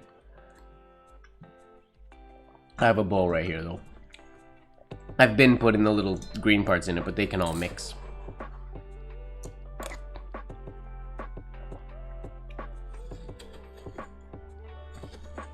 But this is the best part about watermelon. For a Halloween, for a Jack-O-Melon. You don't have to, like if you were hanging out with friends at a watermelon carving party, there's no rush. Yeah, that's a lot of watermelon to eat the whole thing. Oh, I should have brought... Oh. Yeah. And check this out. Alright, let me get that little piece out of there.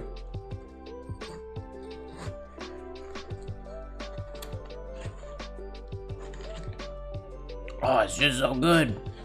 It's so... I haven't had watermelon in a long time. Mmm.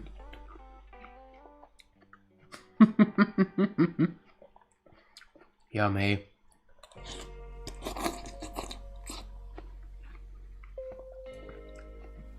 Sorry, eating on stream. Okay, but, and what we can also do, I didn't think about this, but if I grab out of my backpack, there it is.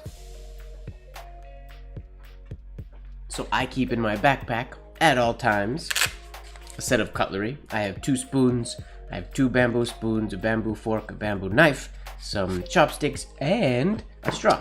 And a straw pipe cleaner to clean it out. But if I use my straw, I can also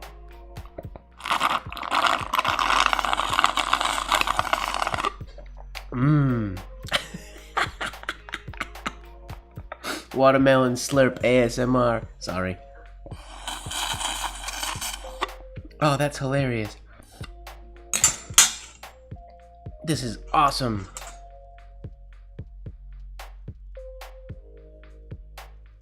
It's bad for me. Why? Why can't... Why am I not allowed to eat the whole thing, Carlo? It's good. And there's nobody here to share it with me.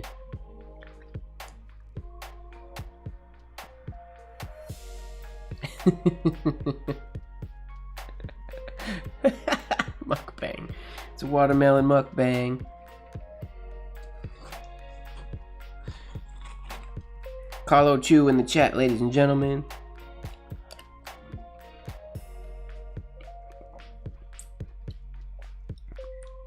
Actually, you know what I'm gonna do? I'm gonna put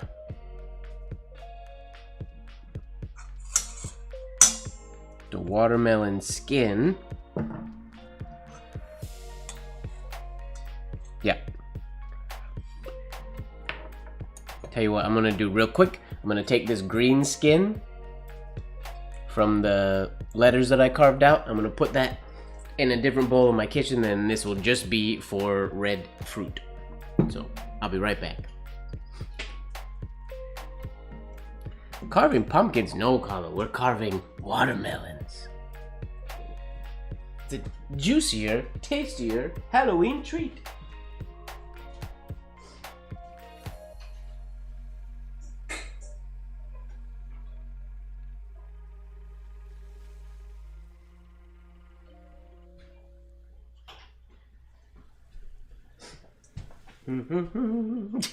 This is the exciting part. I'm more excited about eating the watermelon than I am carving it now.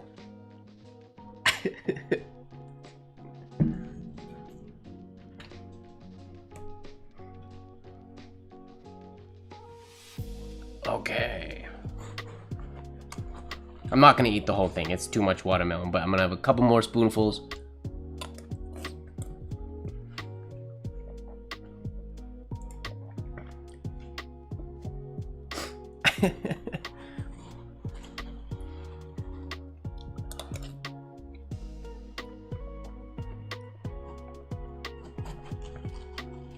So yummy.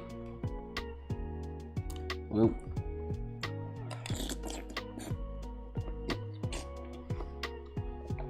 Slurp, slurp, slurp. The most unorthodox, the weirdest live stream I've done to date, for sure. I totally forgot that I'd be eating on stream today.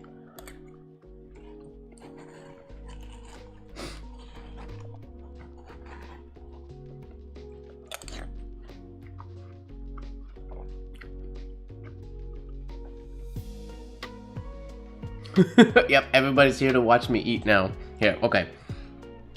I'll take a break from eating and I will just start emptying out.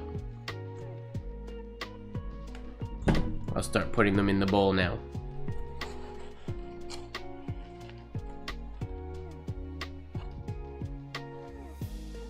I gotta be careful, it splashes quite a bit. It's quite wet.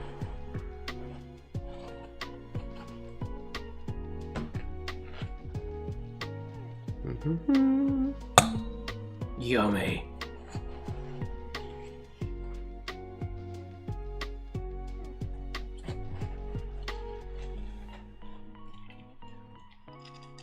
Now this watermelon isn't too big, so I do have to be careful that I don't go too deep on the part where the design is, which is obviously up here. So I don't want to go too deep on that spot. We're going to empty mostly the bottom of it to get a place for the candle to sit. And then we will end up emptying more, but get it so this is in. Something just fell off of my desk. What was it? What just fell off my desk? Oh, shoot. The watermelon top. 2 seconds. Be right back.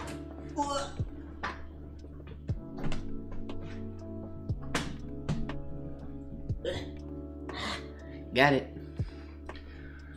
Okay. Back to work.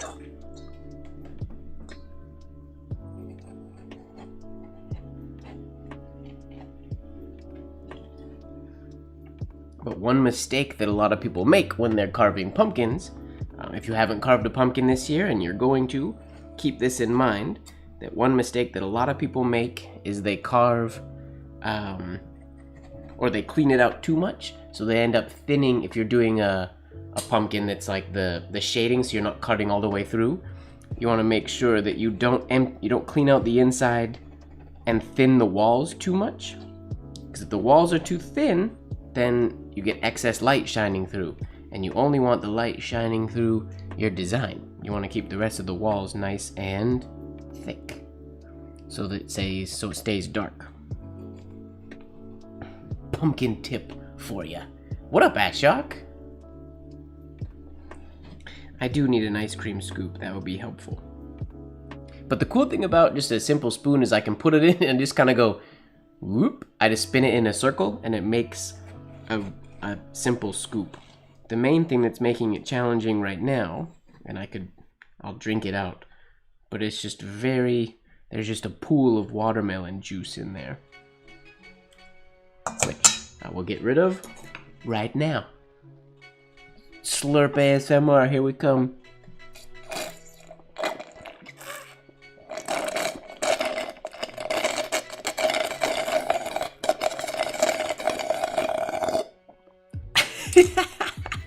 Oh, this is too fun. Sorry, I don't know if this is fun for you guys. But it's very fun for me. I'm having a blast. This is a lot of watermelon.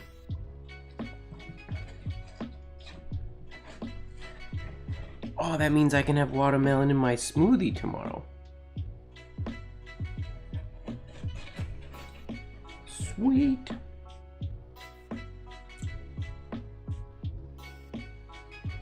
Summer vibes.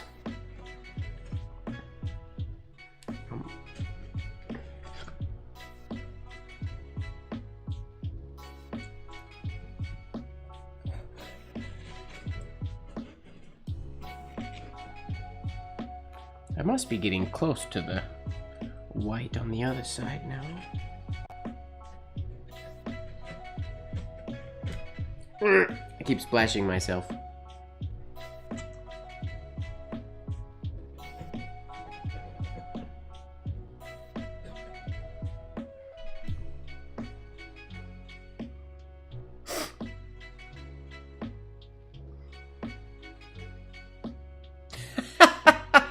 Your friends can your friends hear us? Oh, just Swinny? Are you playing this on speakers out loud?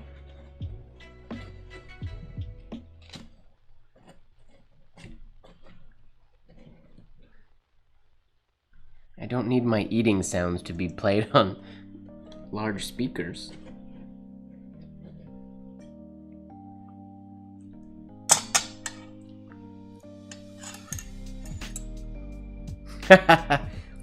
Oh, you don't think I should spill the watermelon juice on my power bar, Kahlo? You don't think that'd be a good idea?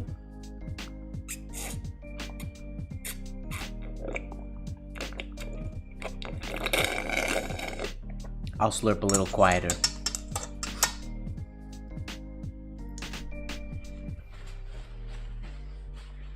Oh, when you slurp, got you.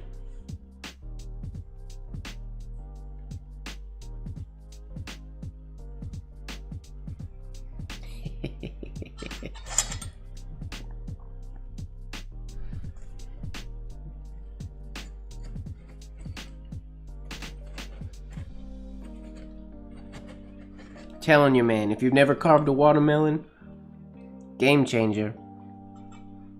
Because as you're going, if you're feeling a little snacky, well, you just, oh, well, here's one for me. Okay, let's see how this sits.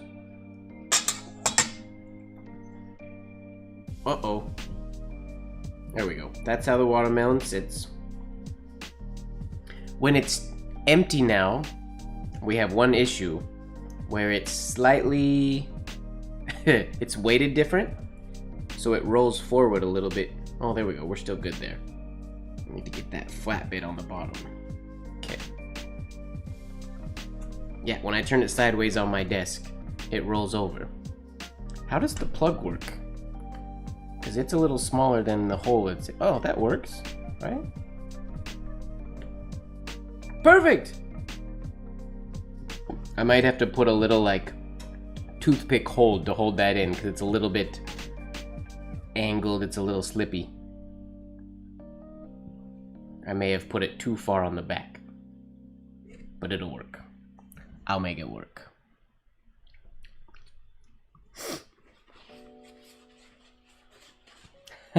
Maybe, Kahlo. That's possible. I still eat my ramen that way. And I'm pretty sure I always will.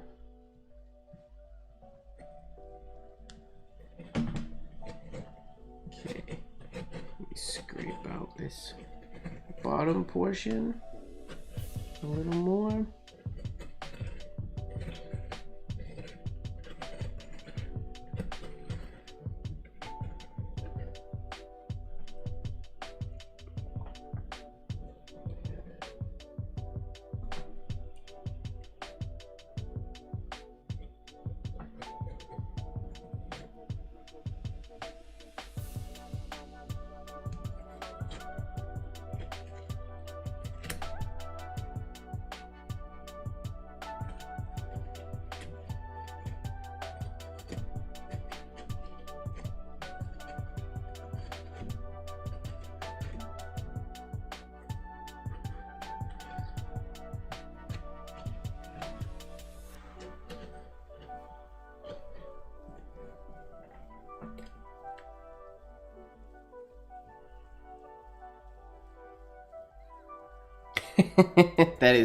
That's what it reminded me of too.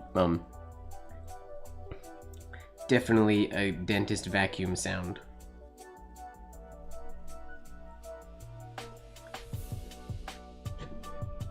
I guess it's kind of amplified because it's coming from a hollowed out. It's almost like a speaker box.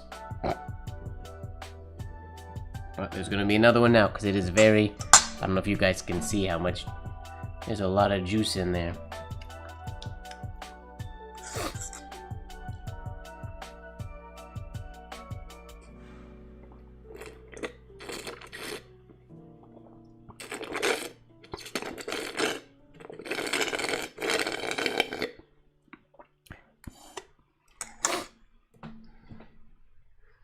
Okay. It's starting to look pretty good. Ooh, I like this song. We just gotta decide how much I want to carve each, or I splashed myself in the face with watermelon juice. Whoops.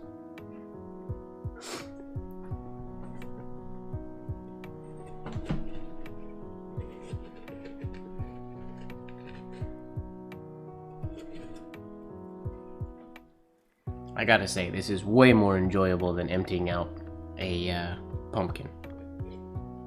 Gonna say it again.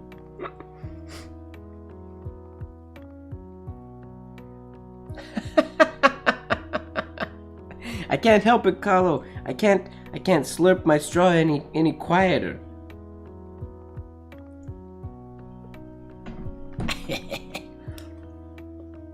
Was it that loud? I can turn my microphone down. Is the slurp louder than my voice?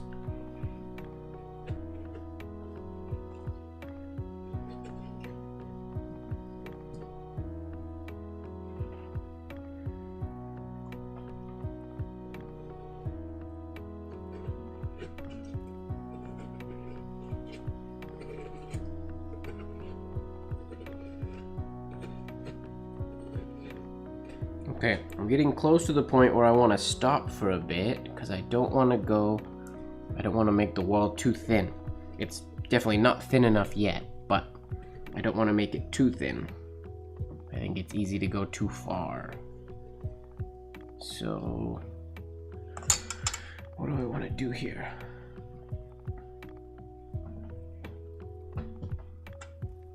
Yeah, one issue, I might have to cut the bottom of the watermelon flat once this is all done, because when I took the weight out of the inside of the watermelon, it's now a little top heavy. It will be less so when I carve all the way through, so we'll see what happens. Okay, I'm gonna do one more slurp. Can I speak Japanese?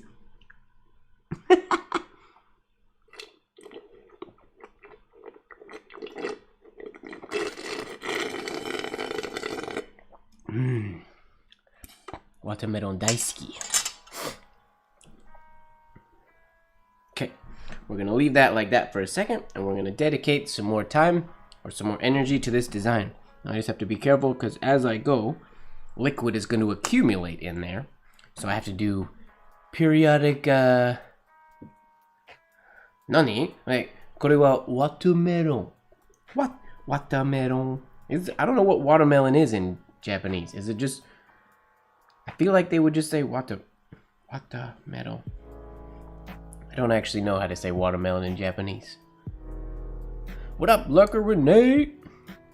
Welcome to the fun. Okay, I want to. Yeah, I'm gonna start carving out the words a little bit more. Okay, if we go at that angle, that's the right angle, right? Yeah. This has to go straight into there. We gotta just make these lines deeper. So now what we do, I don't know if you're able to see this very well, but I'm just taking my screwdriver and this using it like a little scoop and just slowly scooping this line deeper and deeper. This part is I will say a little bit easier with a pumpkin than with a watermelon, but that's okay.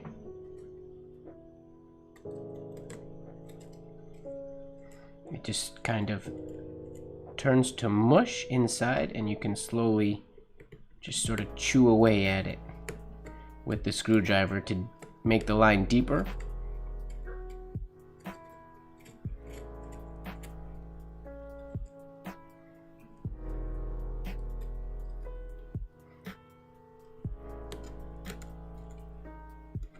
Those second lines that we made need to be much deeper. But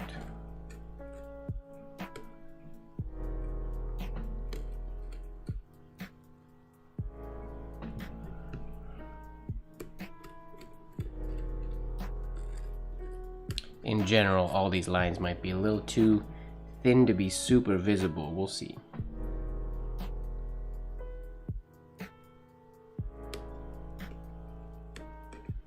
I might still have to use my knife on some of these, because the watermelon gets kind of like spongy. There we go, that's what I need.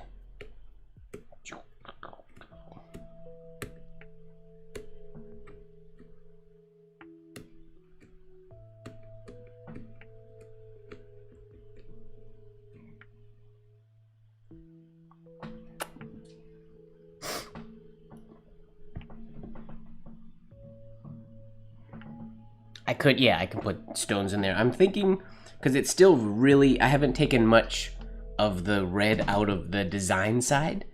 So, and that's gonna have to, I'm still gonna empty that quite a bit. So I'm assuming when I do that, it'll be less top heavy. And also, I think my desk is at an angle, so it might be just rolling that way.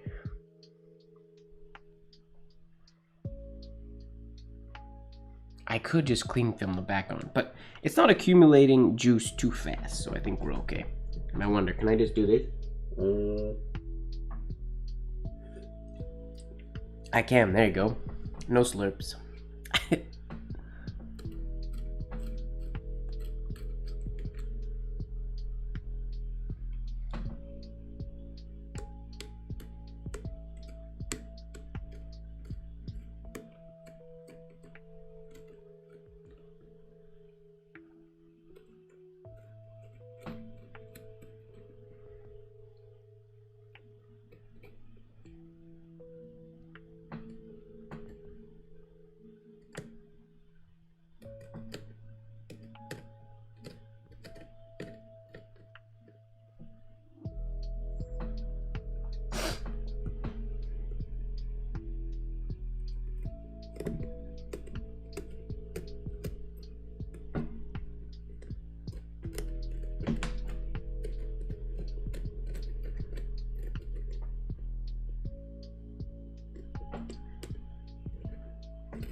It would be messy a little bit, but I want to make sure that it sits flat.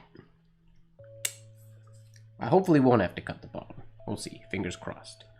Okay, what I can do, curious, do one, curious.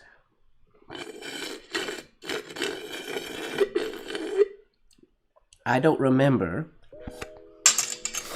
how well light shines through a pumpkin. So I feel like I have to do a test.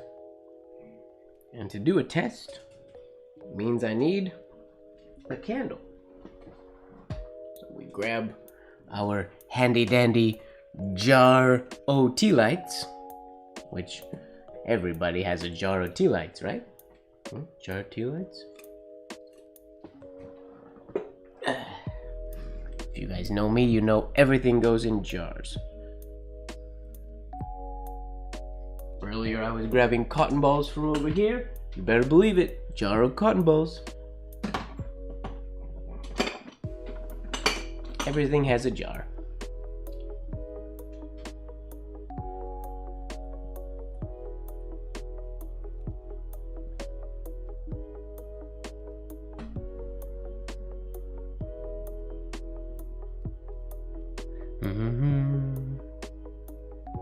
Okay.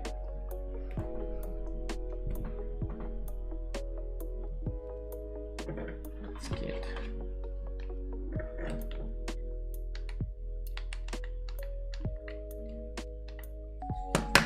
Okay.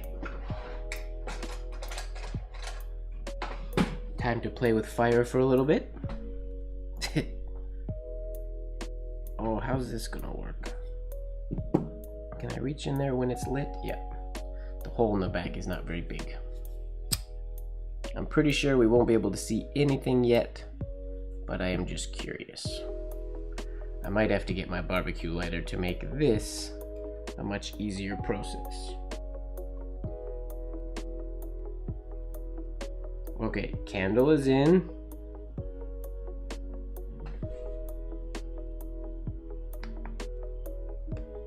Oh, it's actually shining through a little bit.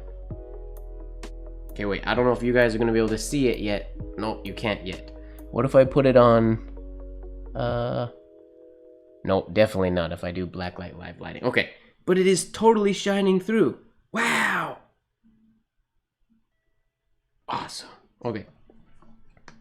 We're not there yet, folks, but that was... No, you guys can't see anything, but I can see something. Lurker James, what up? Oh, smoke. Sweet. To me, that was like a huge success because I can already see the design through it. Specifically through the parts that I carved. The first W that I carved are showing up pretty nice, actually, which is awesome. So we're just going to keep doing what we're doing for a little while. And we'll get everything looking nice.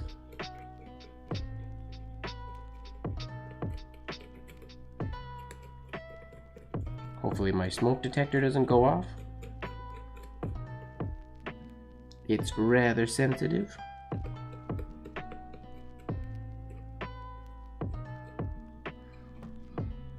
Does anybody else smoke detectors go off when they're like... Sometimes, it hasn't done it in a while, but it used to go off even when I was just preheating my oven. If I was making pizza or something. It doesn't anymore, and it's not because my oven's dirty. My oven is totally clean. I told my landlord, and she said she would see if she could do anything about it. I don't know if she has yet, though, but it hasn't gone off in quite a while. But it used to go off, like, daily when I was cooking. Very annoying.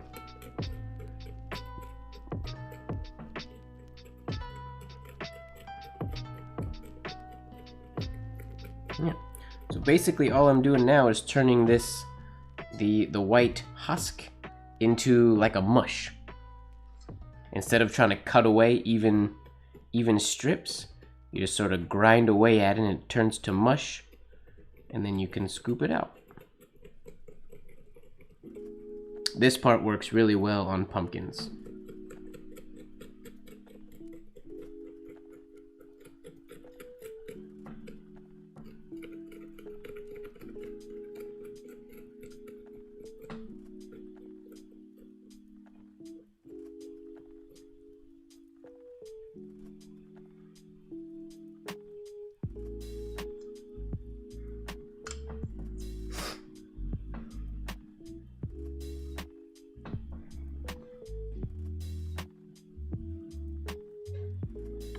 No, Renee, I did rock it back. The camera just couldn't pick up the red. And if I did it any further, I didn't want the candle to come out the back. But it was, like, I could see it, but it was very faint. But it let me know approximately how deep I should go. And at the inside, probably doesn't have to be actually carved out that much more. Might be good. Which is good to know.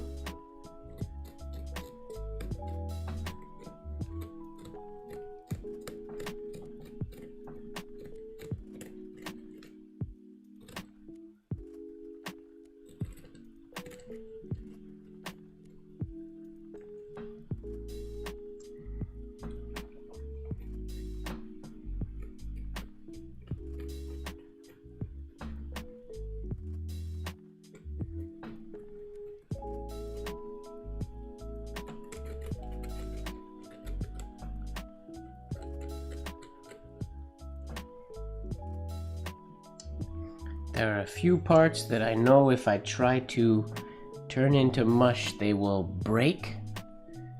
Because... So nice of you, James, to say hi to all the VOD watchers. There's quite a few VOD watchers, I think. Or some, at least.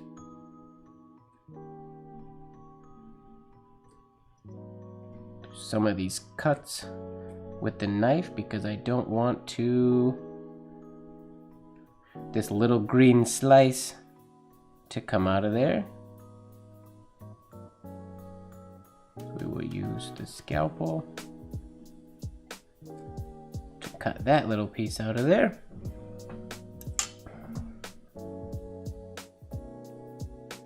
Sweet. What up, Leon? Shout out to Leon in the chat. Or in the lurk. Because he might be there. Chuckling away.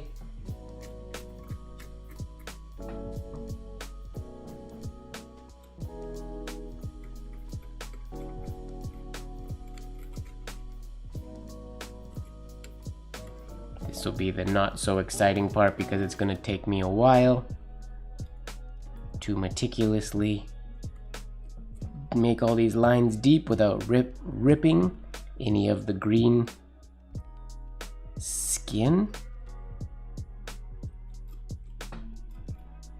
Get it deep enough and to scoop out the watermelon mush.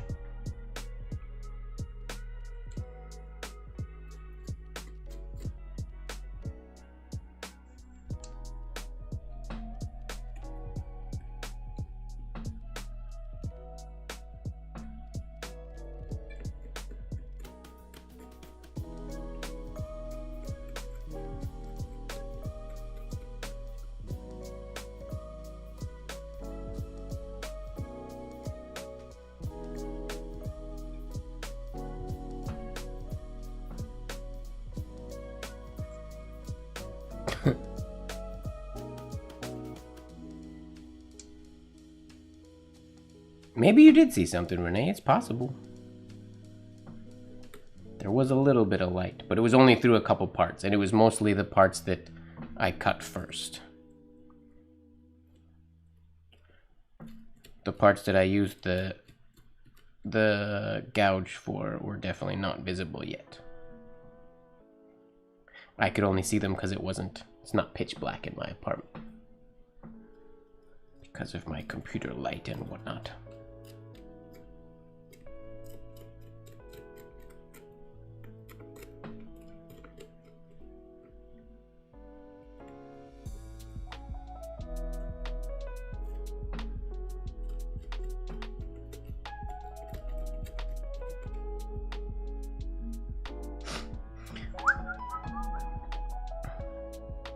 This part's messy. I wish this part was more like the tasty edible part, because then I could just scoop and just lick off the screwdriver as I was going. But I can't do, I mean I could do that I guess, but it's just not very tasty.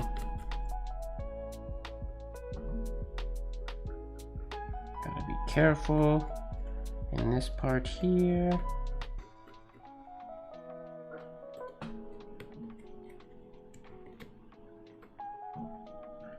Oh, that line needs to be a little thicker. There it is.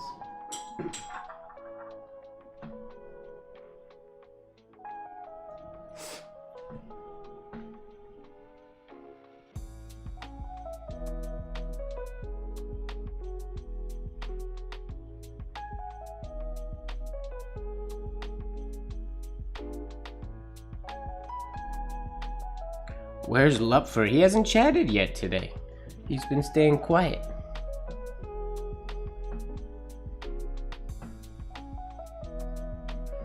I have no idea who Lupfer was.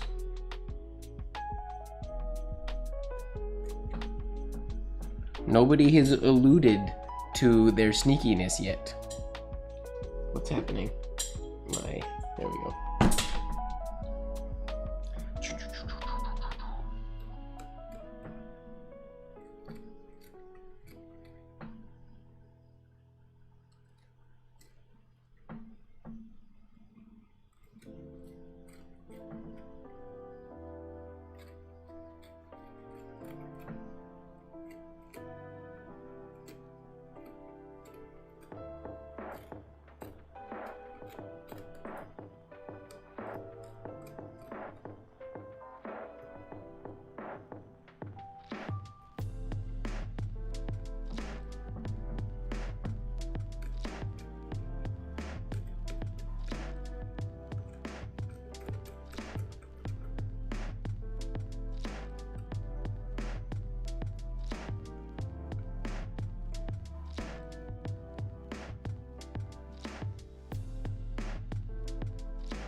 little bit wider.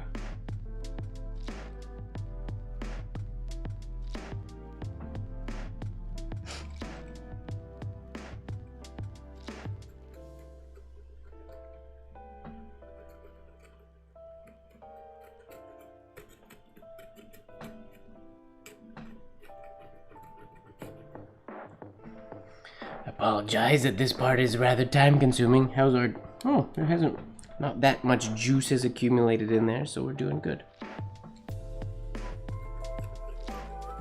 This line's definitely gonna have to be wider.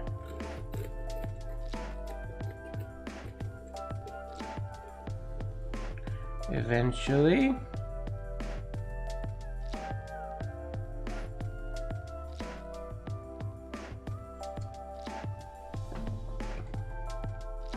Are there any health benefits to the white watermelon husk parts?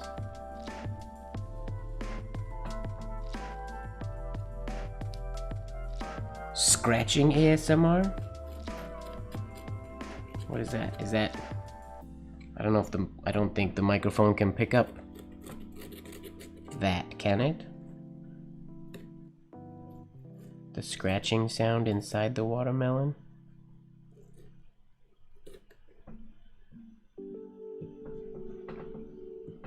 Whoops.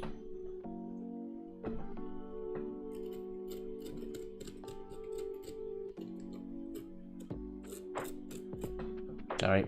Head in the frame. Uh-oh, I might be going too deep. I can see red.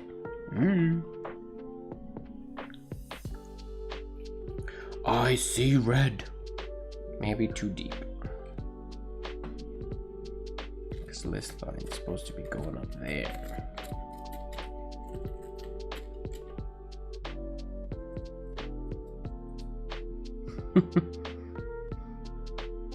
No, I don't eat the white parts, but if there's health benefits to the white parts, I will. Because my thinking, James, is that as I'm sort of carving out and deepening these white parts, these lines, I get the like little goop on the end of my screwdriver, and if the white part had a health benefit, I'll eat it off my screwdriver as I was going. It would make keeping the job clean a lot easier. But that would be even cooler to do if there was like health benefits to eating the white stuff. Like, oh yeah, it's good. Every ounce of the white watermelon stuff you eat extends your life by 5 years. Like, oh sweet, I'm just gonna eat a whole bunch of it. Maybe I'll do it anyways.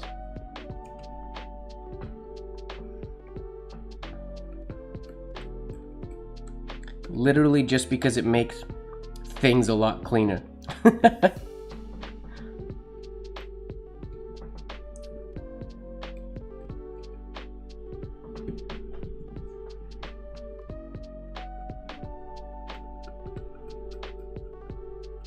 have a feeling I'm off frame. Oh no, I'm just in the bottom. It doesn't taste very good, you're right. But when I'm eating it in such small doses, I can't really taste anything, so it's okay. It's literally just in the, it's just so much easier to stay clean if I do it this way.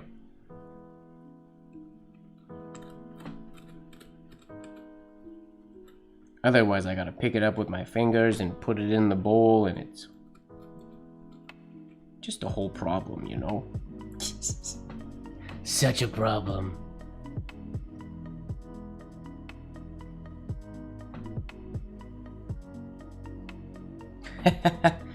You should, Mom. That's a good idea. You can carve tangle it, or you could even just paint on it.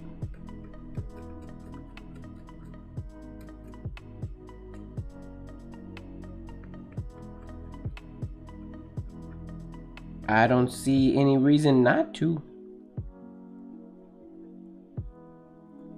Okay, gotta be careful around these little parts so I don't wreck them. I'm actually gonna use my knife to deepen these lines a little bit.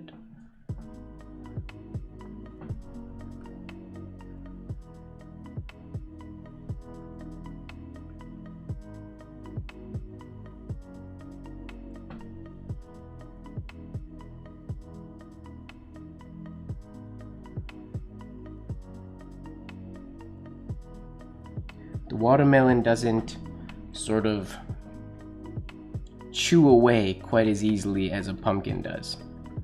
This part on a pumpkin is really fun because you literally just shave it basically. And a screwdriver doesn't have to be sharp. A screwdriver will just sort of turn it to mush, and then you just slowly mush deeper and deeper until you get the color you want if you're doing shading or something like that on a carving. I should probably carve a pumpkin this year too, maybe. I need some friends in Vancouver who want to do pumpkin carving. Everybody's too busy. Or just doesn't want to carve pumpkins, which is very possible.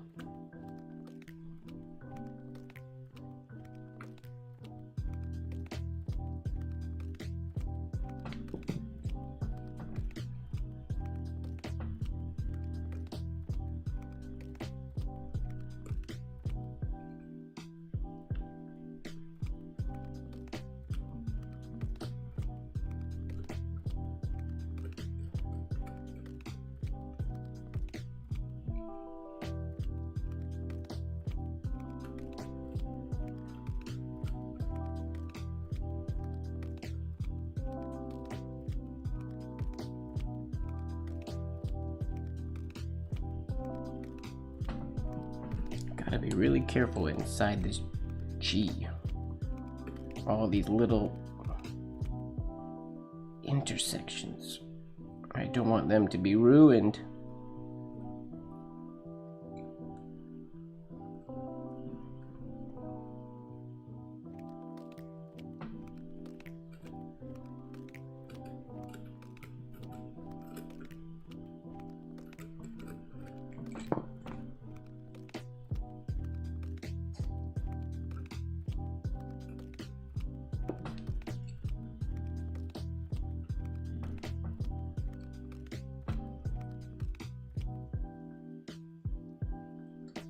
Spaghetti squash works.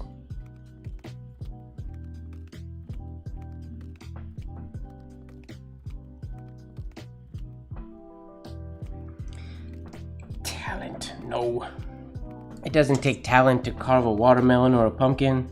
It literally just takes patience. Most people don't want to dedicate the time. Because is it worth it? Maybe not.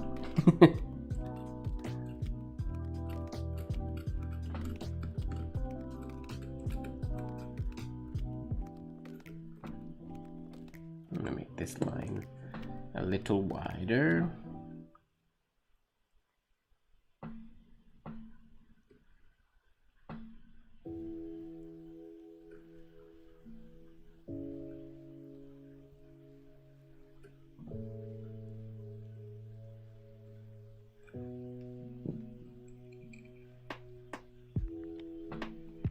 Not gonna eat that piece. That has green on it.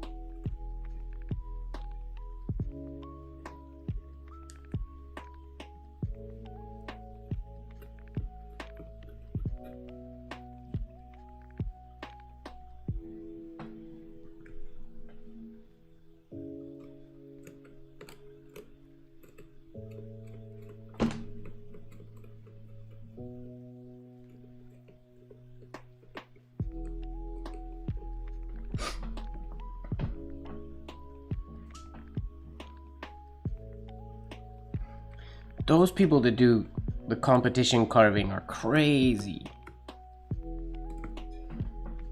I love that being a professional fruit carver is like a legit career. It's amazing, and the people that do it are so freaking good at it.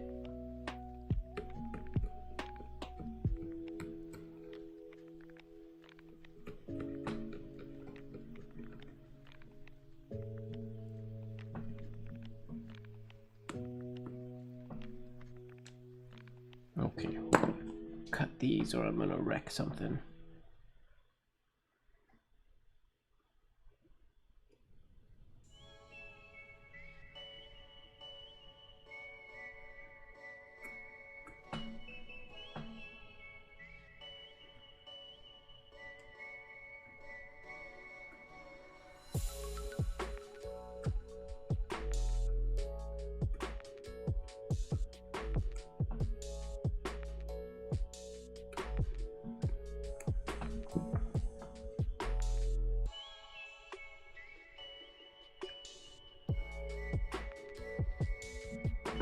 In hindsight, the lines that I cut first with the knife before I got out the gauge work really well. Or they're already pretty much, they take a lot less cleaning compared to these other ones, but the lines are cleaner with the gouge.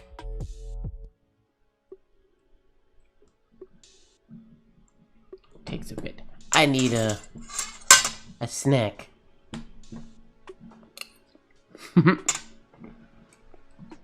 Conveniently.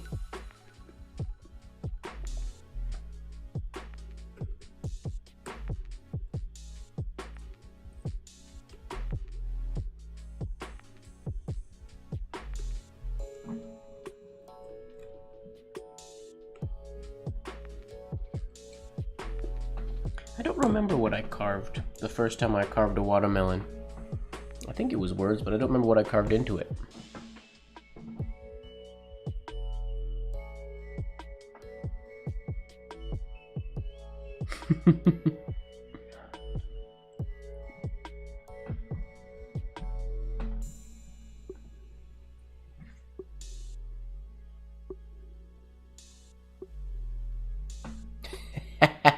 They don't, James. You have them beat on that score, I would imagine.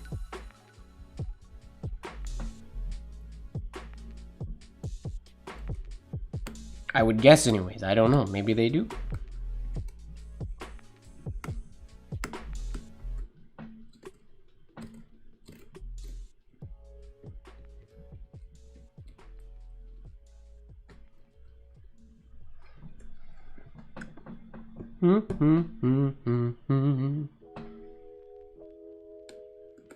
I try not to be a 3 a.m. snacker. Every once in a while.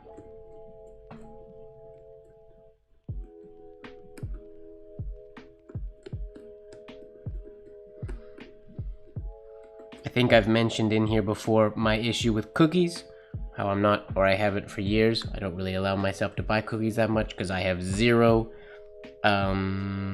self-control when it comes to having cookies. Because I legitimately think when I own them, they just disappear. I will go to the cupboard and I will get like 3 or 4.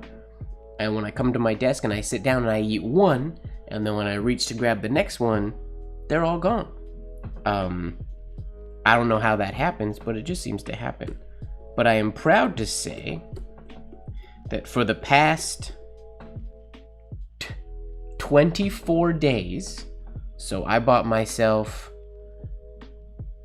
so 2 weeks ago, I bought myself 2 things of cookies, a peanut butter cookie thing, 12 peanut butter cookies, and 12 chocolate chip cookies. And I only allowed myself to eat 2 cookies per day. I would have 1 peanut butter cookie and 1 chocolate chip cookie every day, which is something I've tried to do in the past. You know, you buy cookies and you're like, these are gonna last a while. I'm not gonna eat that many. And then I eat them all like that day. But I am proud to say that this time I bought those 12 cookies, or two packs of 12, and they lasted 12 days. And I have done that twice now.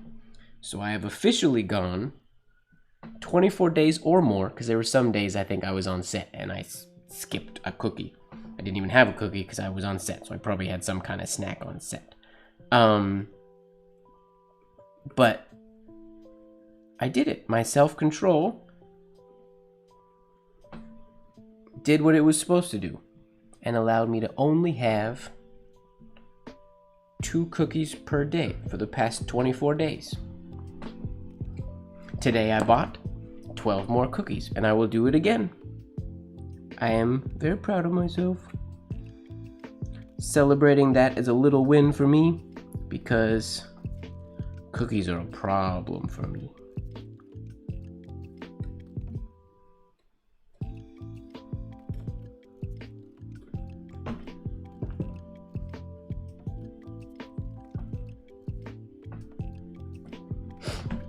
Maple cookies are pretty good. Never been a huge fan of them. I think they're good, but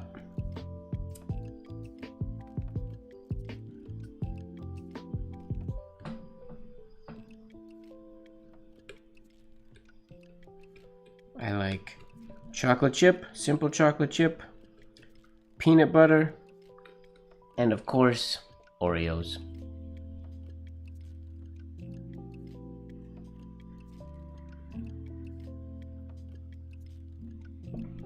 Oreos are delicious. But last time I bought Oreos, same thing. I was not able to only have 1 or 2 a day. They lasted a couple days, the entire box. Maybe 3 or 4, I can't remember exactly, but not nearly as long as they should have lasted.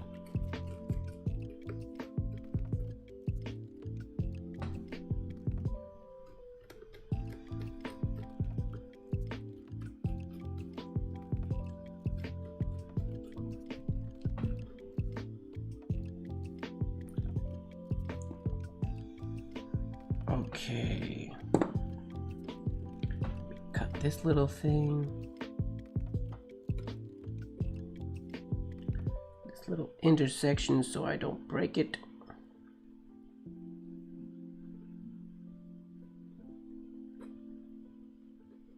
I think the next one, if I carve another thing, not tonight obviously because I only have 1 watermelon, but this year if I carve another watermelon or a pumpkin or something, I gotta do something with shading. Shading on a pumpkin is fun. Maybe I'll do another optical illusion. That was fun to do.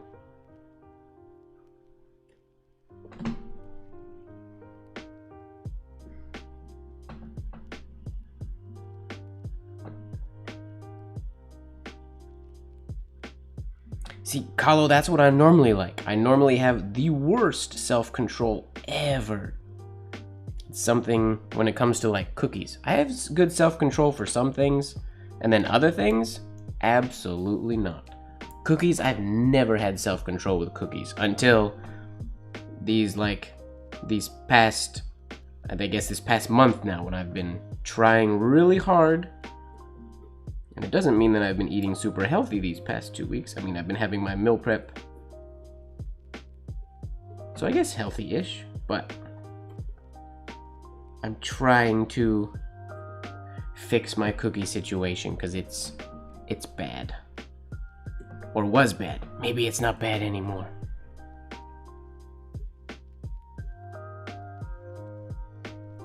The day that I learned that I had a cookie problem when I lived in Los Angeles in my first apartment in LA, it was literally like a 2-minute walk. It was down a street and across a road from a grocery store.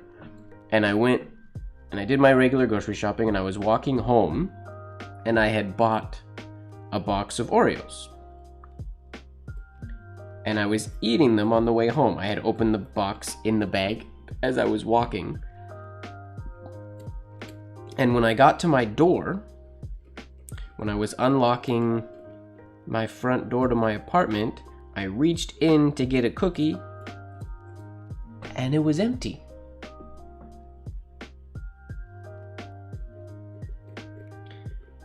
And I sort of hung my head in shame and said out loud something to the effect of, "We have a problem, Mike," because it is a serious problem. So for a long time, I didn't let myself buy cookies at all. They were only for like awarding myself. If I did something really good or I was proud of something that I did, I would buy a cookie to award myself, or I'd buy a box of cookies. And then every once in a while I would think, okay, we're gonna work on our discipline. We're gonna buy these cookies and they're gonna last a full week. And then I would buy them and they will be gone that day. So, this is the first time in my life that I've been buying my own cookies anyways, that I've been able to self-control. I bought the cookies, but Leon ate them all. Exactly.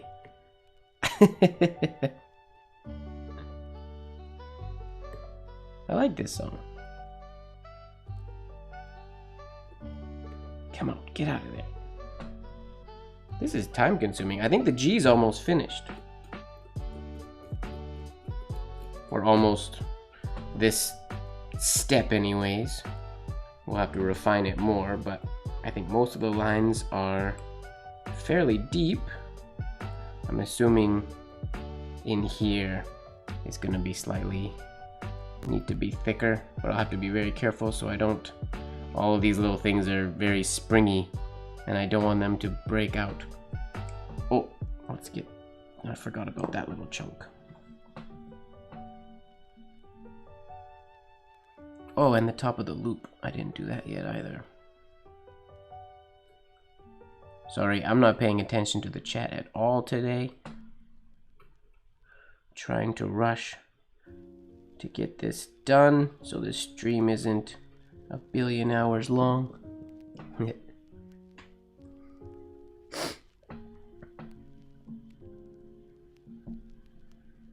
Oh, Carlo. Such a cookie enabler. I feel like Iampith, I would probably just eat the cookies. I probably wouldn't even worry about self-control. Iampith is one of those times of the year where anything goes at Iampith, pretty much. There are no rules, other than we're not allowed to sleep. That's the only rule.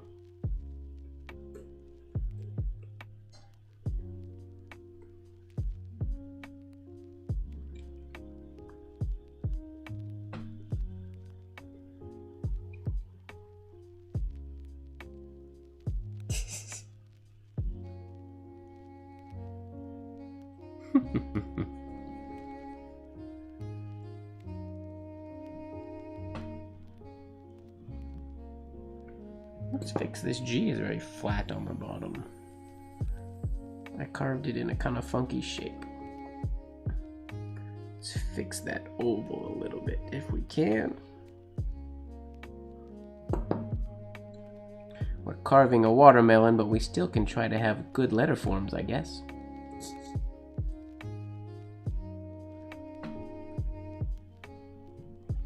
a little better. Okay, we're gonna step away from the G for a bit because that looks pretty alright. I know to you guys, to the camera, it probably looks about the same, but it is better, I promise. And we'll go to the M. How's our inside? Oh, oh! Whoops, I definitely spilled juice out the back here. I didn't notice. I'll have to do a serious watermelon juice cleanup after this live. My leather blotter is gonna smell like watermelon for a while. There are worse things. Let's get a...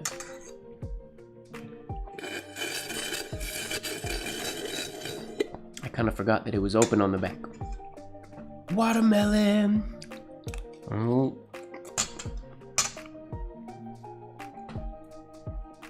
It'll be sticky for but I can clean that. That's easy.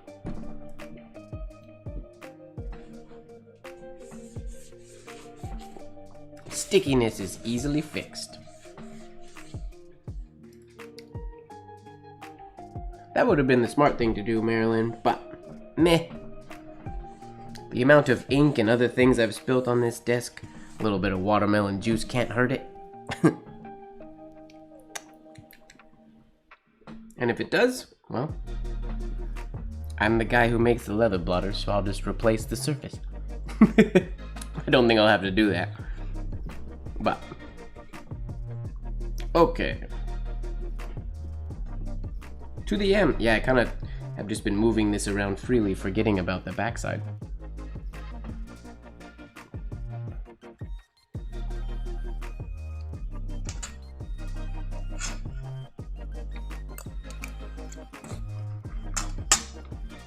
Yummy. Okay, to the M.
Oh, that'll be fun, Marilyn.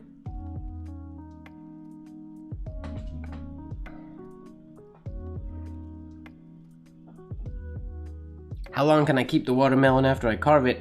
I have no idea, Carlo. I don't remember how long the last one I made lasted.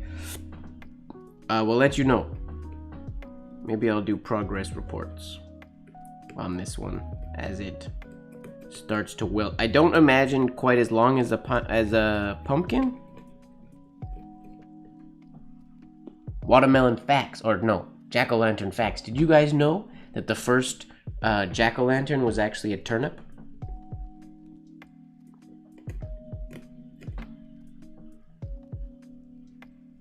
It wasn't even a pumpkin.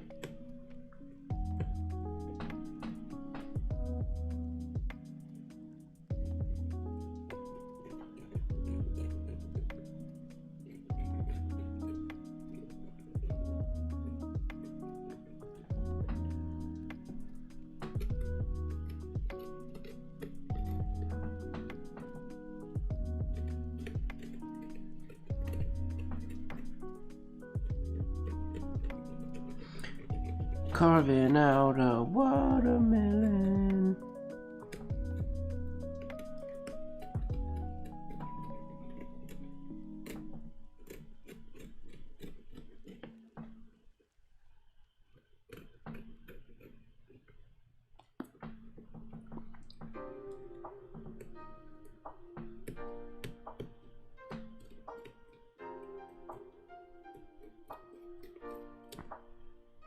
I don't think we're gonna do the black light tonight. I'm just saying that now because I don't know if I'm gonna finish this before midnight.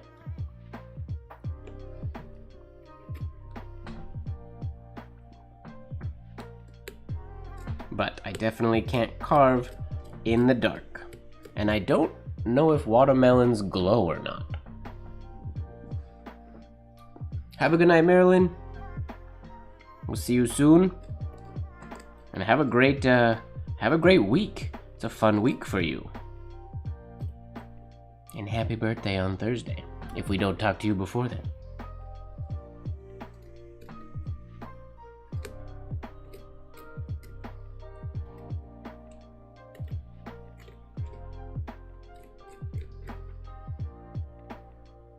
Oh yeah, those first cuts I went really deep on this pumpkin. Whoops.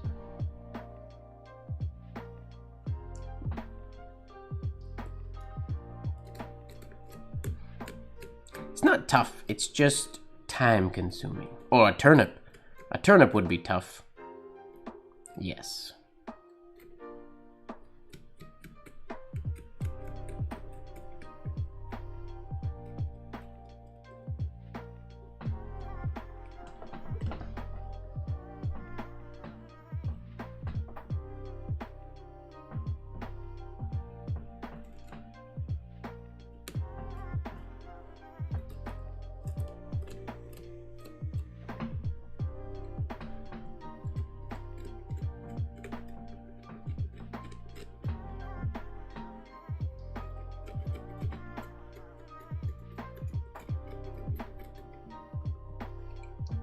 Carve this part out.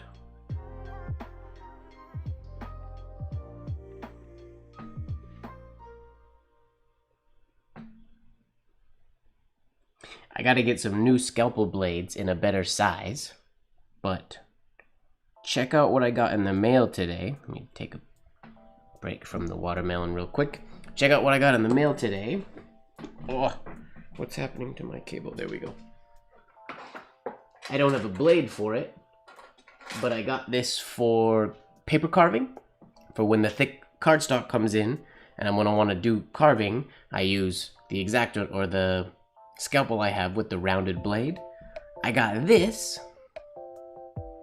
a little jackknife that I can use one-handed that fits scalpel blades, but it's a different size scalpel blade than the scalpel blades I have. So I have to order, I use the 10 for carving paper, and I have to order a 20 or a 21, which is a slightly bigger equivalent that has a bigger hole in it. Because then I can use, yeah, this. It has no blade in it now, obviously, but so then I can just wha-cha and do paper carving, paper carving. I can keep this with me and do more paper carving. How cool is that? But I can't test it properly because I don't have blades for it. Right, Oja Swinny? I know. The one-handed thing is so cool. That's the main reason I wanted it. I figured once I get that paper, I'll be doing a whole lot of carving. So it would be cool to have a little jackknife style thing to use. And I like that one because it had the one-handed ability, which is convenient. Because the jackknives that I have and use every day, like this little one that sits, it's magneted to my shelf, which is half a Leatherman Micra, but it requires 2 hands. And I'm not good enough at sharpening blades to make it sharp enough to do card carving with. Unfortunately.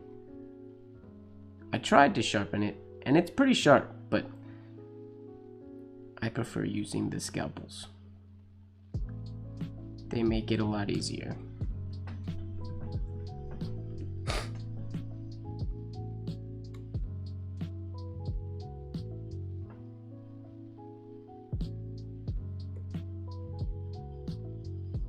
Uh-oh. I have a feeling I'm gonna lose that little green piece. But that's okay. It's a pretty tiny one.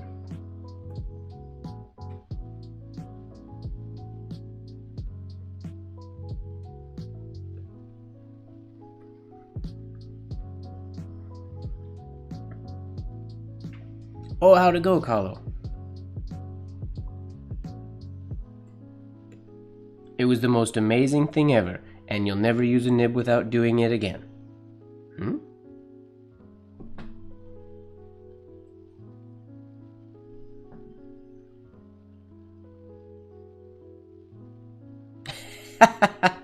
It would be funny if she was in here tonight.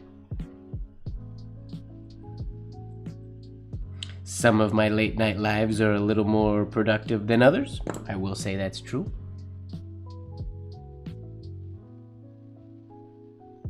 Oh, I did it at the very beginning, James. Super easy. I used piece of paper and that white chalk, or I don't know if it's chalk, but the white mechanical pencil. All I did was really quickly on my light board. You don't need a light board for it, but really quickly did the design in reverse, flipped it over, burnished it with my fingernail, and it transferred good. I didn't know before the stream if that was going to work, but I tested it on stream and it worked. So that's what I did. I was planning just to eyeball it, but then when the test worked, that just made my life easier.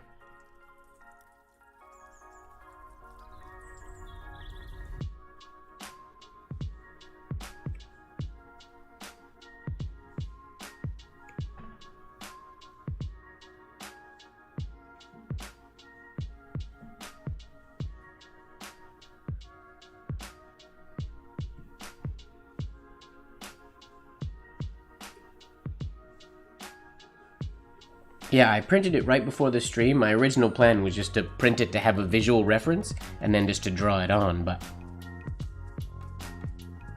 similar to finding the gouge partway through the process, I was going and I decided to test out the transfer, and it totally worked. The same way I put designs on leather when I blind embossed them.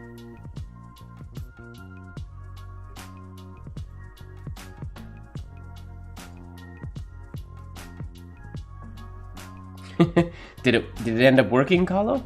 Did it make it sharper?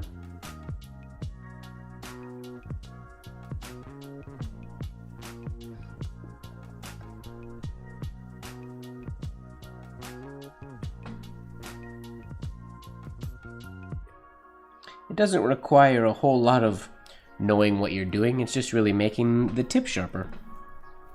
So long as you do that, you're probably doing a pretty good job. And keeping it smooth.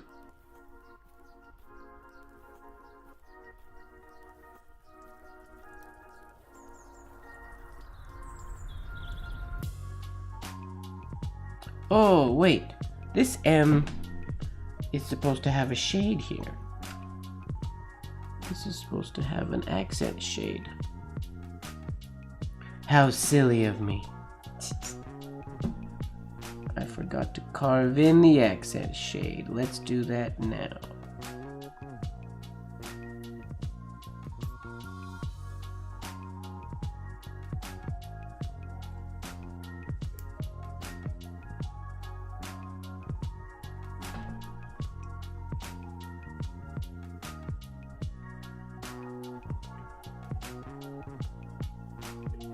That will have to work.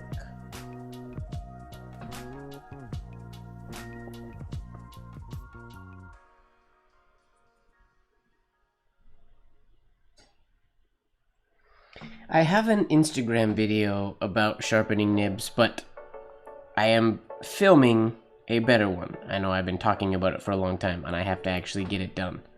But I got a nail file in the mail that I'm going to be using for the video, so now I have no excuses. I just have to film the video. I gotta set my camera up with a macro lens and then go back and forth from video to photo, so I'll get good macro photo shots of the nib as I'm sharpening it. But the process I use is pretty chill. It's not very complicated. But if I'm gonna do the video, I want to do a really good one so that there's no questions or uncertainty about the process.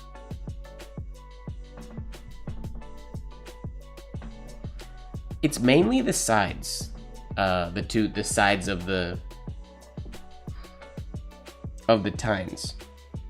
It's mainly sharpening the outer sides of the tines without letting them affect the inside. Whoops, that was too deep. Without letting them affect the inside tines, or the inside of the tines, because the inside of the tine has to be a nice smooth closure from the factory.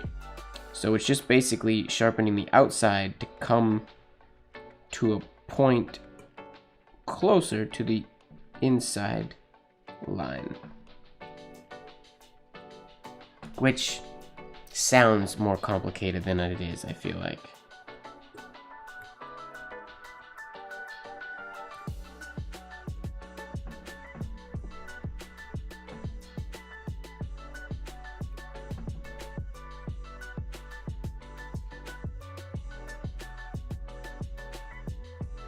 You're coming together, Mr. Watermelon. I can definitely see red coming through on some of these parts where I went too deep earlier.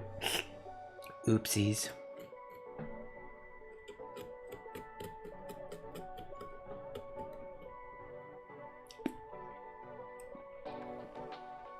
Okay.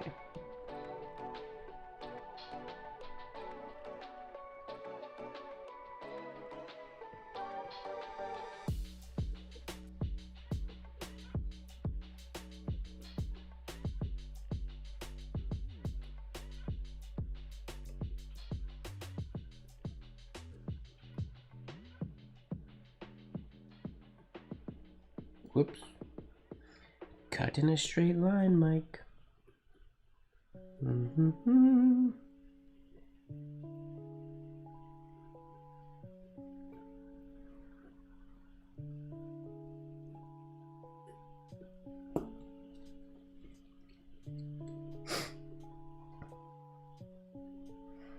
I also sharpen the top. I mean, not really sharpen.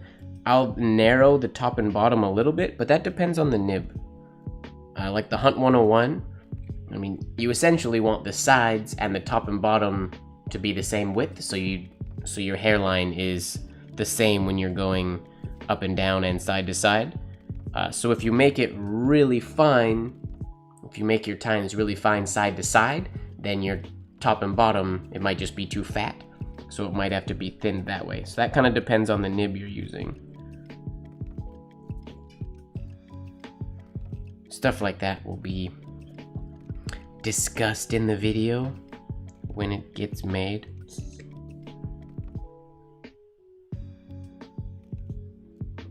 My self-discipline has been all tied up not eating cookies for the past couple weeks, so I haven't been making videos. That's like even my foiling videos. I have about 30 or 40 foiling videos, maybe not that many. I have a lot of foiling videos though that I have to edit to post. I think I'm gonna start posting them on YouTube as YouTube Shorts, now that that's a thing. See how they do there? Since my Instagram reach seems to be about 0 these days, Instagram is not too fond of me apparently.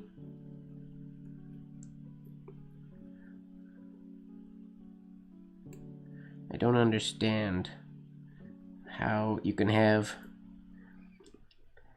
40,000 followers and only 100 people will see a story. It doesn't really make sense to me, but that's okay. It doesn't really have to.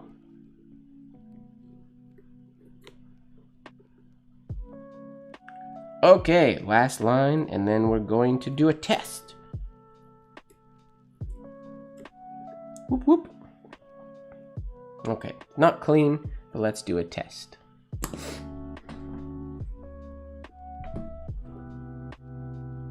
This might work. Yep, it's definitely front heavy. Candle.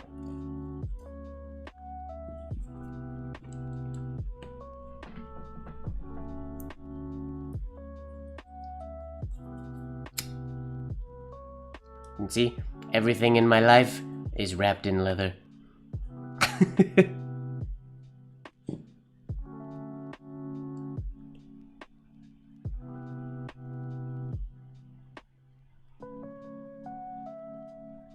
Okay, candles in.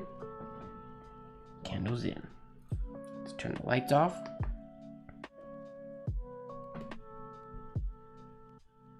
It's not bad. It's not super bright. Gonna get the candle closer to it. The camera can't see it, which is unfortunate. Wait, let me...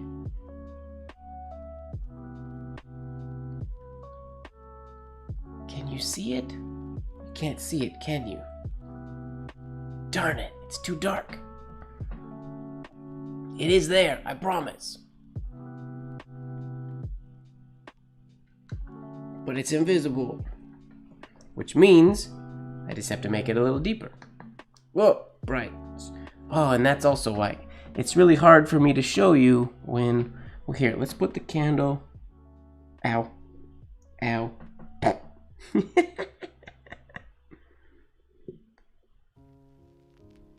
If I put the candle closer... Ow. Come here, candle. I need to scoop the candle. I need chopsticks. This'll work.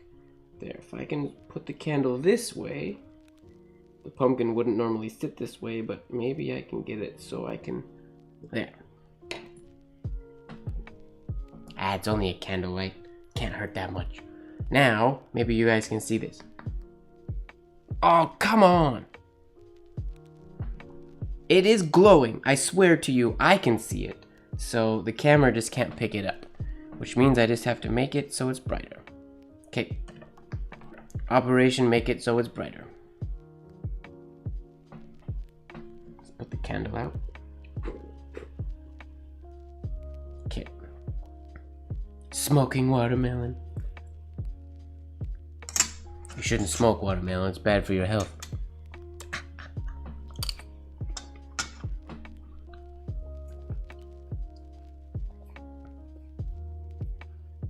I tried. I did change the camera settings, and it didn't make it enough of a difference. So I mean, it's not super bright when I look at it. It's not bright enough to be a jack-o'-lantern yet. So I'm going to have to make the lines a little bit deeper anyways. But what I'm gonna do is try to clean up the lines, and then I think I'm gonna thin the inside a little bit more. We can take out more of the red stuff on the inside.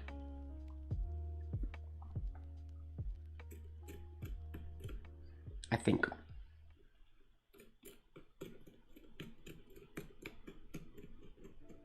Because it is definitely glowing. It's turning out good. It's just not bright enough for you guys to see it yet.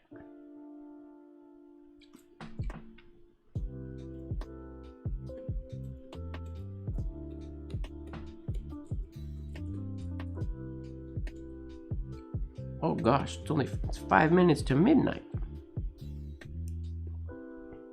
Have we really been doing this for 3 hours already?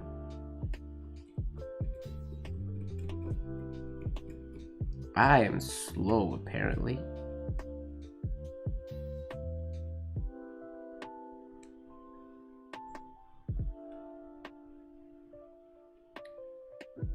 He says, shocking nobody.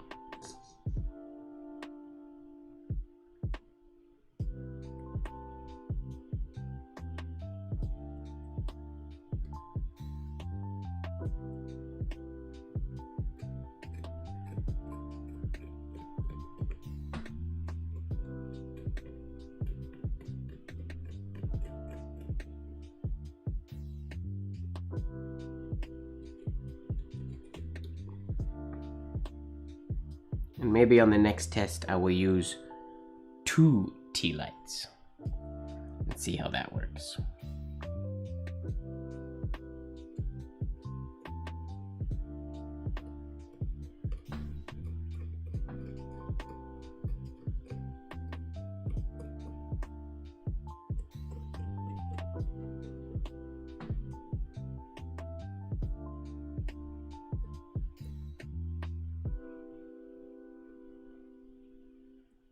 One other cool thing about the watermelon when it glows is it glows red instead of orange, which orange is cool because that's very Halloween, but the red is super cool.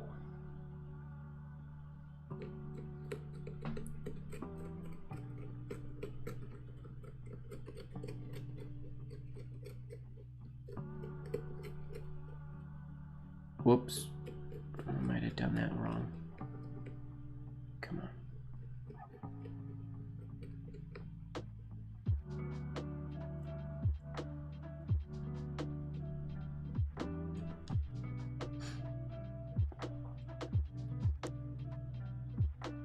Cleaning white junk out of a watermelon. Monogram.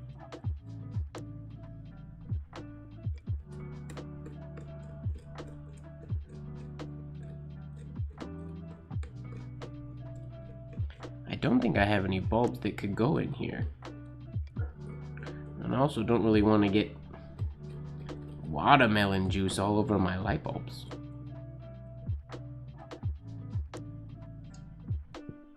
That doesn't sound super appealing to me.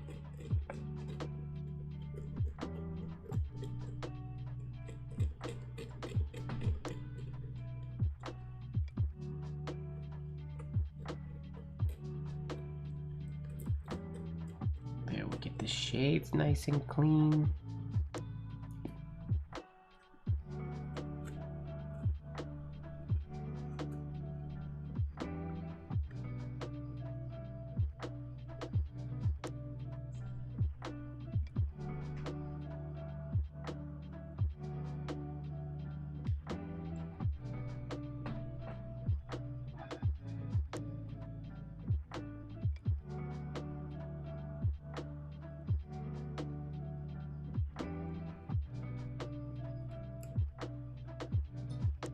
Oh.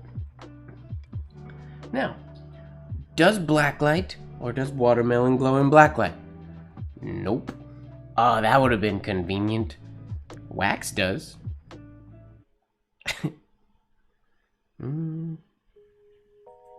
Alright. Okay, Google, turn off glow light. Sure, turning off the glow light. Okay, Google, turn on studio left. Okay, turning on studio left. Thanks a lot, Momhead. It's coming together. The design is good. It just needs to be deeper now, because it glows to my eyes, but the camera can't catch it. So I just have to make the lines a little bit cleaner, starting with the shades. And then I'll clean up the hairlines, and then I will thin the inside just a little bit more, I think.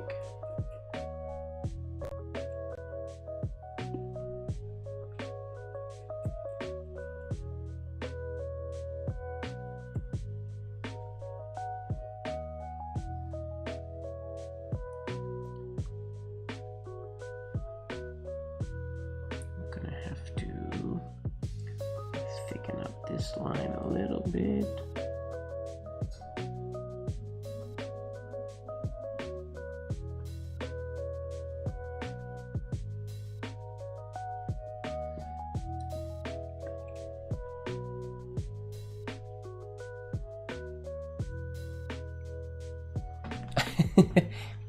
I normally say thanks to Google. That's weird that I didn't. I actually say thank you to Google every night when I turn my lights off.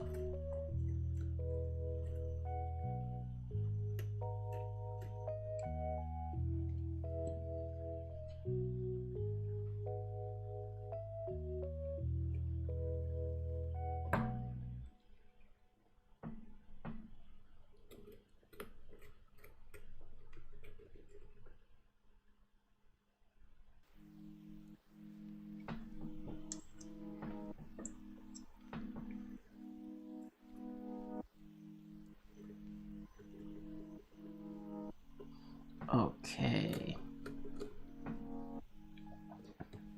Ladies and gentlemen, welcome to the most unentertaining late night live to date. Unentertaining? I don't know. Maybe that's the Lego one. I've actually I wrote Happy Halloween on a pumpkin a number of years ago, but it was at a friend's house when we did it. And the lettering was very not clean. Same idea, though, that we're doing here.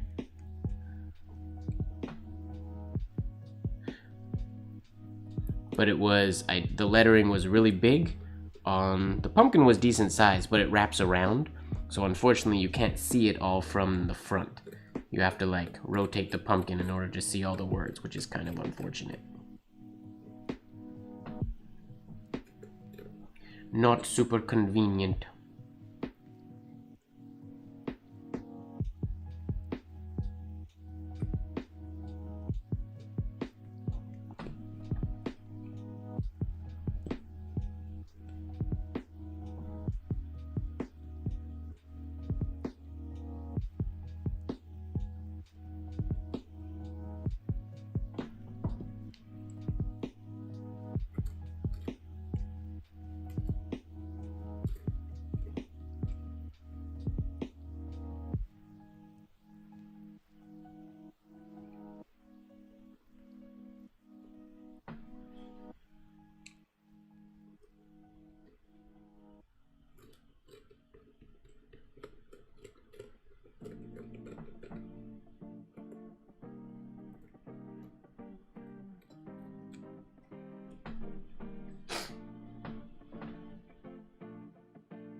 Trying really hard to not be careless now, because if I do this too fast, I will rip up these little sections of green, because there is not much of the husk holding them on anymore. And they're quite deep.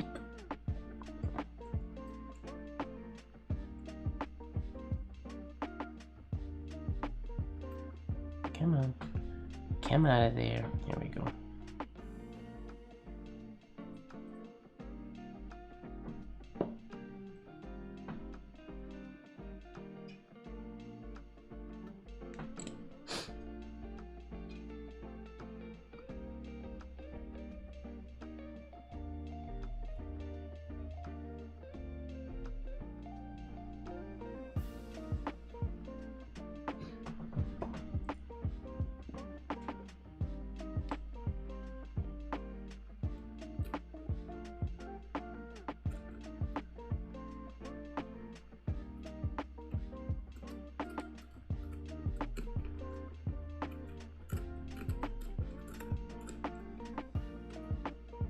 That's about as deep as I want to make some of these.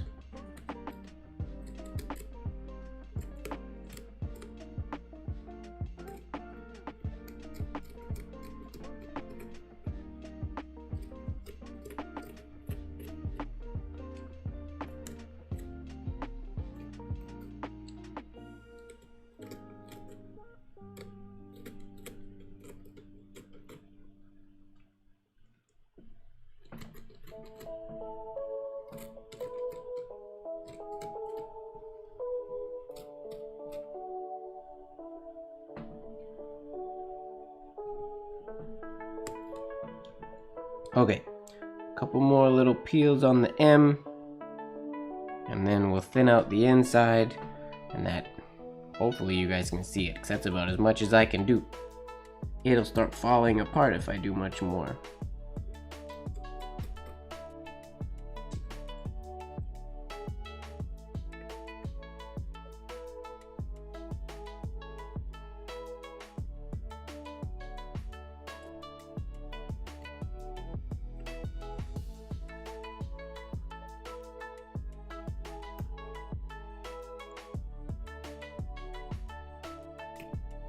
Come on, come out of there.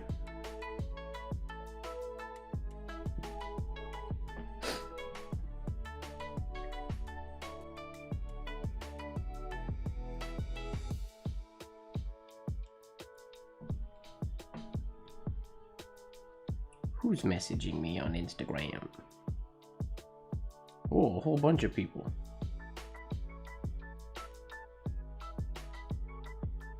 Okay.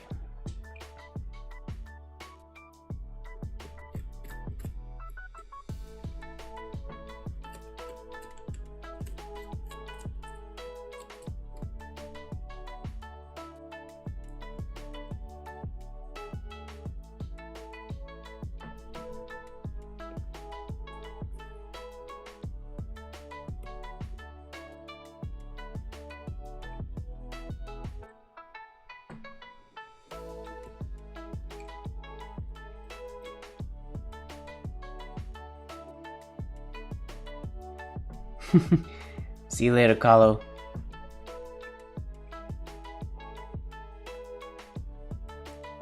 What are you up to at the moment, Ashok? Are you writing? Are you carving a pumpkin? Is anybody else carving a watermelon? That would be cool. I don't imagine anybody else is. But you all should. Everybody should carve some penmanship theme pumpkin or watermelon for Halloween this year. Let's get this trend going. Forget Inktober. This is Watermelober. Inktober melon. Inktermelon. That doesn't work. Okay, I'm gonna try to thin out the inside a little bit more now. Because I think that's about as deep as I want to make these. They could be cleaner, but they're not bad. They should be good enough to be visible. Okay. Oh, that's fun. Are you getting excited for your class?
Problem is, I feel like I could just keep doing this forever, so I'm gonna have to stop myself here pretty soon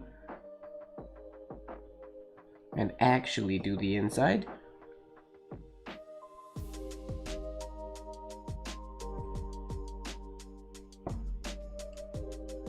Like I keep saying I'm going to do.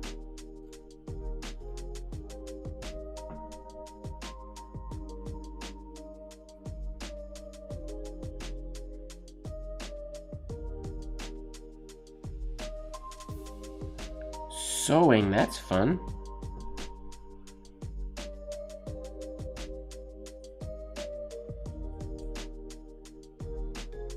Can't believe it's already November, or it's almost already November. That's bananas. I need life to slow down ever so slightly, but it keeps getting seemingly faster and faster.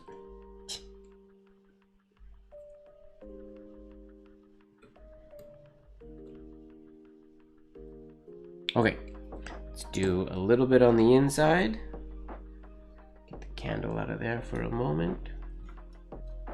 Get my spoon.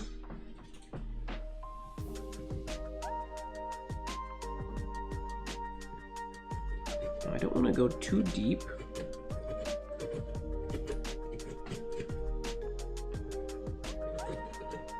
Just want to shave off. Do this so the design is right on the bottom.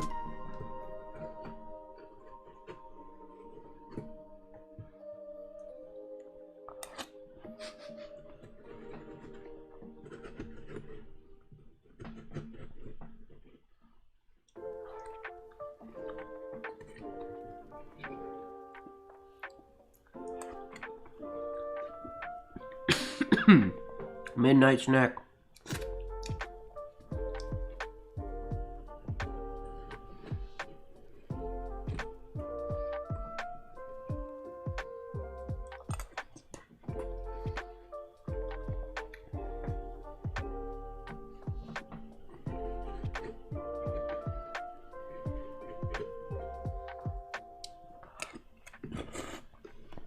Sorry, head in frame.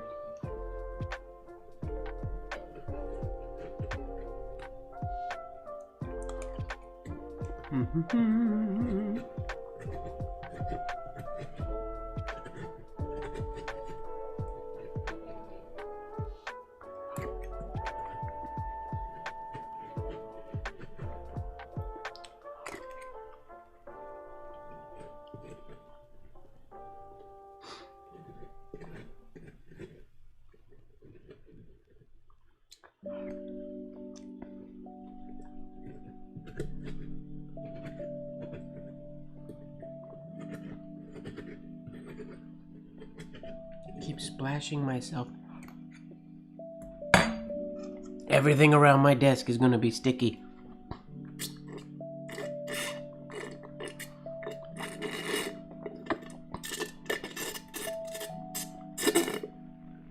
Okay.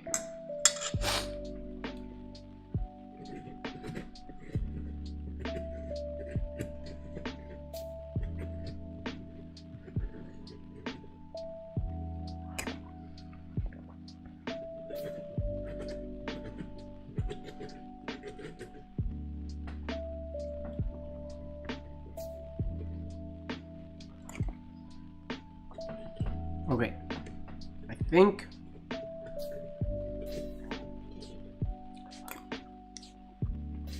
that'll do it. Get this final little bit of juice in there.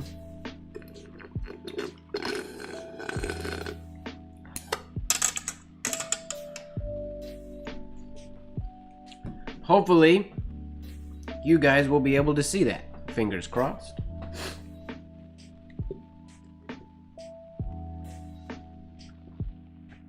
Tell you what, I'll be right back. I'm gonna grab my barbecue lighter. It's in the kitchen.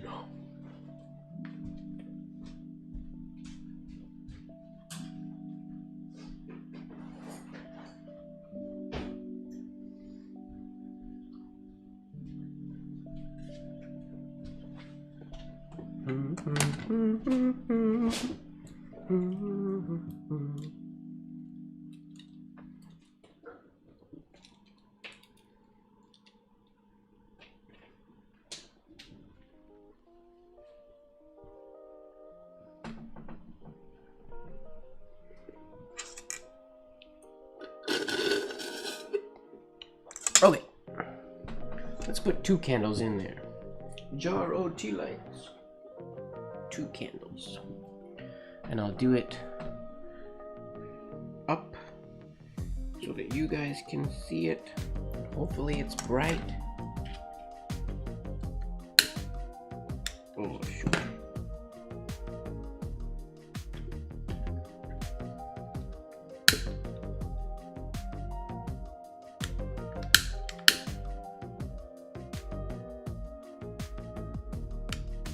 Okay.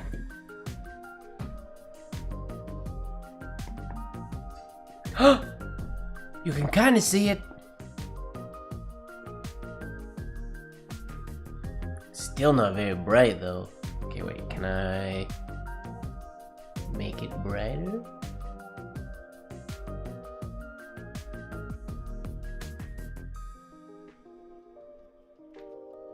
That's upside down.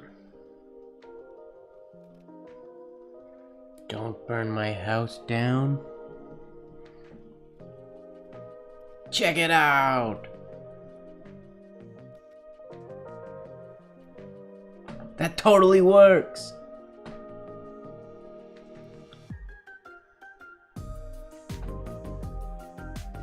So there's a few spots now that can be a little... So now this will be the next step. I won't do this part on video, but you turn the lights like this and then you carve a little bit more and you clean up while the light is in there. So then you can get all the parts and get it all glowing nice and even and the same thickness and stuff.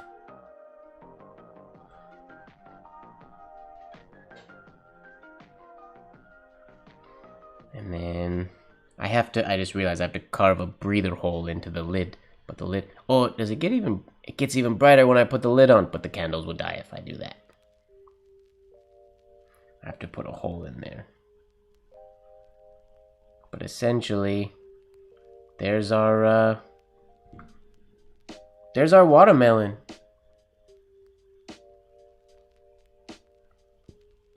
Fun.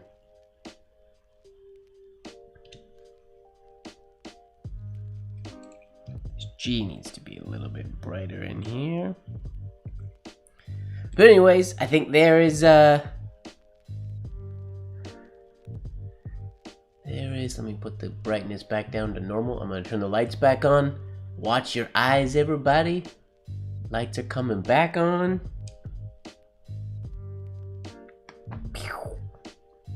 Sweet.